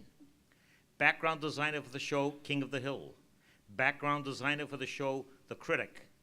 Pre-production, development, and design for the show Mission Hill. Numerous Simpsons promotionals and commercials. Contributing artist to the Simpsons book, Are We There Yet? Illustrated and designed upcoming Inside the Art of the Simpsons, a hardcover book due out this spring. Has designed and or supervised on every episode of The Simpsons from the 3rd season to the present 2006-2007 season, including the 400th episode scheduled to air this May. Pre-production and design of the 20th Century Fox The Simpsons movie, scheduled to premiere this May. His civic and community involvement, to name just a few. Designed and illustrated Chelmsford's historical landmarks for Chelmsford's 350th, donating 25% of all the sales. Donated autographed original illustrations and Simpsons posters to raise funds for the Byam School playground equipment. Teacher, volunteer, and caregiver for kids, infant, toddler, and 3 to 5 year olds for the past 10 years at the Christian Assembly Church in Eagle Rock, California. The following is a partial list of some of the charities and organizations that he and his wife have been contributors to. Christian Research Institute, Avenues Pregnancy Health Clinic, Focus on the Family, the American Center for Law and Practice, City of Hope, St. Vincent Meals on Wheels, St. Jude Children's Hospital, the Sierra Club, the Kids Space Museum in Pasadena, the Los Angeles Zoo. He's a member of the Alumni Association. Been an invited speaker to the Council on Foreign Relations discussion of American TV in Boston. Invited speaker to annual Christian Media Conference in Dallas, Texas. Received the award of Outspoken and Upstanding Republicans in the Media Industry in August of 2003. Awards that night were also given to Jane Russell, Morgan Brittany, Gavin MacLeod, and Wink Martindale.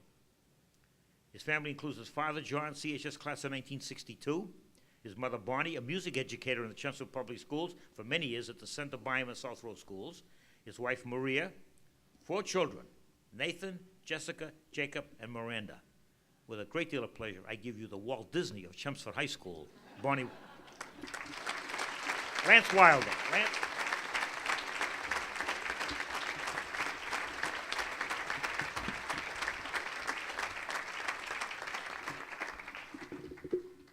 Wow, did I do all that? Oh my goodness, not on my own, that's for sure. No way. I first of all want to thank humbly the Hall of Fame committee, Terry McSheehy, and Mr. Simonian. I still remember when you two called on my cell phone at work. Like, are you busy? Yeah. Oh, can I move your milk crate out of here? Is that okay? There. I'll put it back. I'll put it back. It's all right. Sorry. You can't see that, can you? It's all right. I'll put it back. No, I was blown away. Seriously, I thought you'd called the wrong number or something. I said, you know, you were playing it up, and I said, well, I've designed Krusty Burger.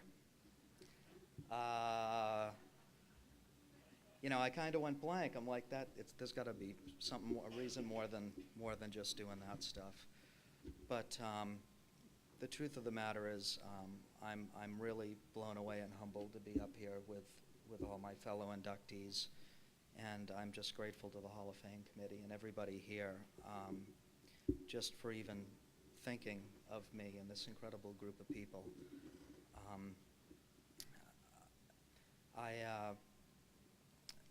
Right, it is a little bit nerve-wracking. I'm really honored to be here tonight, to say the least. And I hear there are desserts on the other side of that wall when we're done, right? So stop kicking me. I'll go. Everybody else got a few minutes. All right. Okay. All right. Okay. Yes, sir. There's one thing, listening up here, going last, just really humbled me. There's one thing, I too am ad-libbing a little bit, but there's one thing that's consistent with everybody up here, and I'm blown away by their self-service to other people. Everybody, I mean, God smiles on people who serve other people. I don't care where you're coming from. I believe that.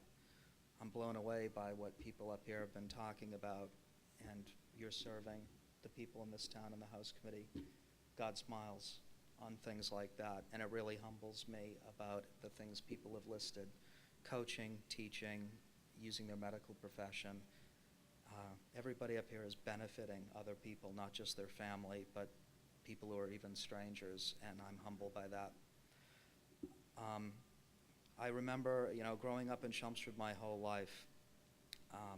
I too went to the Byam School.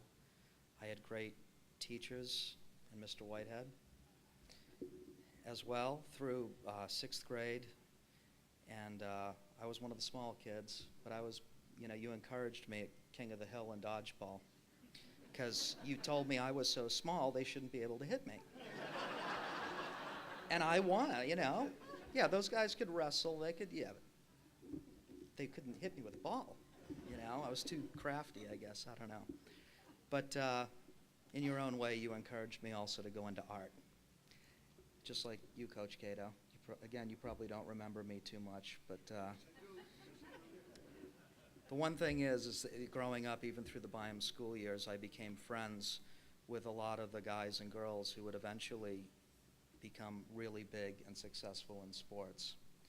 A lot of my friends growing up, the fastest athletes at Byam School through McCarthy and into high school. I even got to see a lot of them, stay in touch with a lot of those guys and girls, and see a lot of them at my 20th high school reunion in November. And you know, it's a little bit different for a small kid drawing cartoons and growing up just being an artist, to be so into sports and be friends with a lot of those guys. And you too, in your own way, encouraged me to be an artist. I told you I was 67th string quarterback. You told me that I was, you know, after the full team, after the cheerleading squad, after the girls' swim team. And I was your guy. Coach. I tell you, Lance, I wish I could paint like you, though. No, one thing that I did discover, there are so many people, I don't want to leave anybody out, but Chelmsford had and it continues to have a great educational program.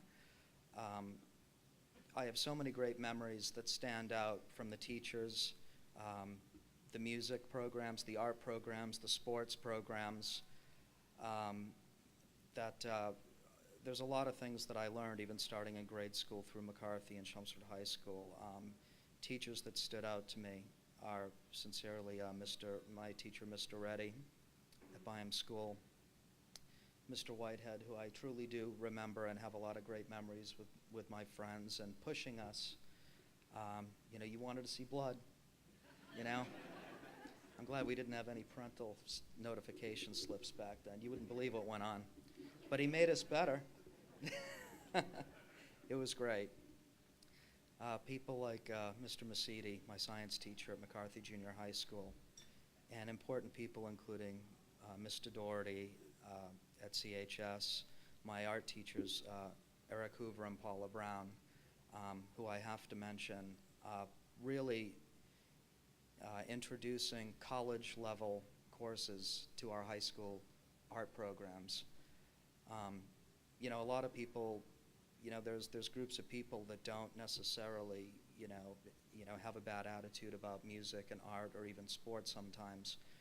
But those programs are so unbelievably vital. I've sincerely found out to what I do for a living.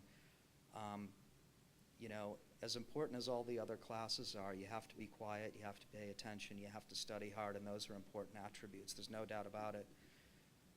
But in sports and in the art programs, you're allowed to push yourself as a team member, not just an individual, and push yourself as a creative person, which so many studies and just year after year prove to benefit all the other areas of bettering ourselves. Just utilizing the creative parts of our brain in conjunction to the team player portions of our brain, as well as the academia parts of our brain. They all work in conjunction together, and from what I do, I have to work with people from all over the world. Went to RISD with people from all over the world, got a job of a lifetime. I sincerely became a fan of The Simpsons my senior year at Rhode Island School of Design, and other people, friends had even told me about it. And after seeing the first episode, I was floored. It was the first Christmas special, if people are familiar with the show. It blew me away. Everything that I'd ever loved about the Looney Tunes cartoons and about the Walt Disney Company was resurrected. I mean, at the time, back in the late 80s and early 90s, things like Roger Rabbit and The Simpsons were resurrected and thought that they would just fail and that people wouldn't be interested in them. And it was the exact opposite. I'm so glad with all the different classes and great teachers and opportunities here in Chelmsford. I feel like I got a jump when I went to Rhode Island School of Design and working and doing a lot of artwork and studying with the Brown University people and the people from RISD, that I really felt blessed to have that advantage that a lot of the kids that attended school didn't have, and that confidence. And I felt that after the second or third episode of The Simpsons that I saw, I felt that this show would be something great. And I'm not right about everything, that's for sure, but I was right about that show. And I was encouraged by my friends and family to drop what I was doing, my senior projects, and apply for that show. After about 6 weeks of some trial and error and rejection, I knew that I could do it. I have the confidence to try again and make phone calls. You know, we had recorded the shows on videotape, and I'd look at the credits to see who was in charge of what and know what names to call. And a few days after my 22nd birthday, I got a call that they wanted me to start right away on the second season. It had been picked up, and they loved what I gave them. And just 2 days after I graduated in 1990, I joined the show. I moved out to California. I didn't know anybody, and just jumped in head first. I mean, looking back on it, it was just incredible. It's hard to believe that it was this long ago. Here in Chelmsford, I have the support of teachers, friends, a lot of whom were in Scout Troop 75 that I have great memories of people I still keep in touch with today, my best friends and their families. The First Baptist Church of South Chelmsford, who has always had many, many people that have blessed our family and a lot of my friends and myself, even to this day. I have to thank my family, my parents, John and Bonnie Wilder, my brother Keith, who can't be here today. He's in South Carolina with his family. My late grandparents, Don and Ethel Timmons Wilder, who was a big part of this community as well. My grandparents, Roland and Muriel Graves, my grandmother Muriel, who passed away just 2 days ago. Just coincidentally, all this was arranged already, and I'm so thankful for them. My Aunt Nancy and Uncle Gene Dezek, and so many of my aunts and uncles and cousins here in Chelmsford and in the area, and everyone since I was a little kid who encouraged me and patted me on the back and loved when I would doodle and sketch and draw their portraits. And my mom who had saved about everything I've done all these years, you know. So when we come, you know, my kids want to see that stuff, you know, when they come back, and they're like, oh my gosh, we can do better than that, Dad. I'm like, all right, that's good attitude to have, you know. It's not like I always drew like I do. As is the case with anybody, you learn and you grow along the way and develop. I just have so many people to thank. This town, the Art Society, the teachers, still mean a lot to me. I moved out to California where I've lived ever since. And I know that I've been given talents and a desire and a passion to do what I do. There's 1,000 things that I can't do very well, but I have a passion and love for what I do, as each of the people up here, as I know each of you do. And I don't believe in accidents. And everybody matters.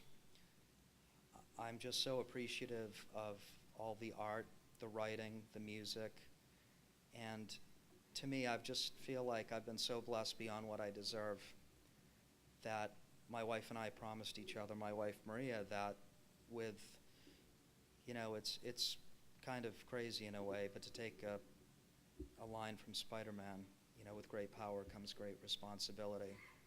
And I humbly try to live by that. To hear about it and to be acknowledged for it is very humbling. I appreciate it. But I really do feel that for me, serving other people and helping other people, it's more than just The Simpsons. It's the job of a lifetime. I've had the incredible adventure, even so far. I think being elected to this Hall of Fame committee to me is almost a new beginning in a way. It's almost like an additional step up that I want to keep doing what I'm doing, and I'm sure everybody can attest to that, to affect their family and friends and the people that they work with or coach or inspire or whatever, to keep going, you know, as long as we're each here. I believe that I'm personally accountable for everything that I do, everything that I say, everything that I write, and in the people that I work with. I work with a lot of different people, different cultures, countries, faiths, and at times it can get heated, differences of politics and things like that. But the truth is, there's so much more important things, treating each other with respect, working together as a team. And that's what we've had to do, and something that I've had to learn over the past 16 years, even people with different languages that come together to do a lot of incredible shows. First and foremost has been The Simpsons. All the people that work on that show with me deserve so much credit, from Mac Raining, James L. Brooks, the directors, the producers, people at Fox, people at my company, Film Roman. I have been graced to work with so many talented, incredible people, to meet and work with on shows with some of my favorite musicians, sports stars, from the Three Beatles to the Rolling Stones to the Who, the Ramones, Tom Petty and his wife. I don't mean to name drop, but what an incredible opportunity it's been to meet and work with and be inspired by so many incredible famous people, and those, you know, who you've hardly even heard of, to quote the Kinks. They all matter. They're all important, and they're all responsible for inspiring me and pushing me to my limits, my family, my friends, to make a difference. living in Hollywood, I've seen a lot of selfishness, and a lot of that stuff is true. But what's really true are the people behind the scenes that you don't hear about, crawling over one another to get up the corporate ladder. There are so many people who are helping each other, inspiring me, inspiring my friends, teaching, learning, working together to create a great program like The Simpsons. And the friendships, more importantly than the show itself, the friendships, the understanding and the learning from other people from different walks of life to really do something that has become an American icon that's known around the world it just blows me away. We're so busy doing the show inside four walls that I often forget what an impact it has on kids that come up to me, people that ask for drawings. When I'm asked to speak and people make comments, it really floors me and energizes me to want to do more. I also, by the way, the Simpsons movie comes out July 27th, not May. I'm in big trouble if I get back. And no, the 400th episode is on in May. Hopefully people will catch it. But I've been humbled to be able to do a lot of the initial stuff on a movie which we've talked about doing for years, which I'm very proud of, and the great team of people who really took over doing a lot of the stuff on the movie so that I could continue doing the show and working with some of the younger artists. And last but not least, I not only thank God for this incredible opportunity, but I have to thank my son Nathan, who's 10, my daughter Jessica, who's 8, my son Jacob, who is 6, my daughter Miranda, who is 3, my late son Nicholas, who was born and passed away in 2002, who, as short as his life was, incredibly changed my outlook on a lot of things, my marriage, my parenting for the better, and realizing that when I couldn't work my way out of something or buy my way out of something, I had to trust in God and trust in the good people around me to carry me through those hard times, that I could still be successful through the hard times. And I should say last but not least, I thank my incredible wife, Maria, who's home in Burbank with the 4 kids right now who want her to be here. She too is from Massachusetts. She too went to Rhode Island School of Design. She moved to California and became a designer on the show with me for several seasons before we were married and started having kids. And she's gone on to do incredible things for my kids and incredible self-sacrifice so that I can continue my writing, my drawing, my film and television career, and doing what I've always dreamed of since I was a little kid growing up in Chelmsford. I'm humbled by all this, and I thank every single person here tonight, especially the people up here. This is truly a great honor, and I hope the ice cream hasn't melted yet. And you can stop kicking me. Thank you. Thank you. Thank you.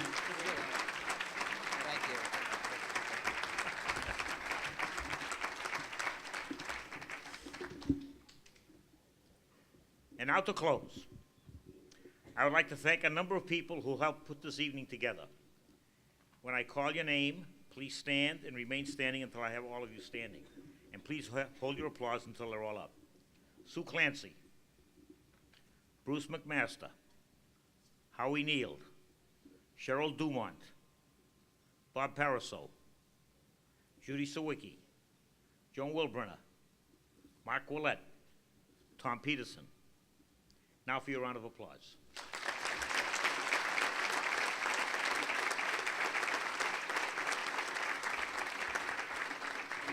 Congratulations to the new members of our Hall of Fame. As I said to them earlier, my visions of the Hall of Fame, of what it should be like, is really personified up here tonight, okay? We've covered really from academia to medicine to art to music to athletics. It's all up here. Thank you for coming tonight.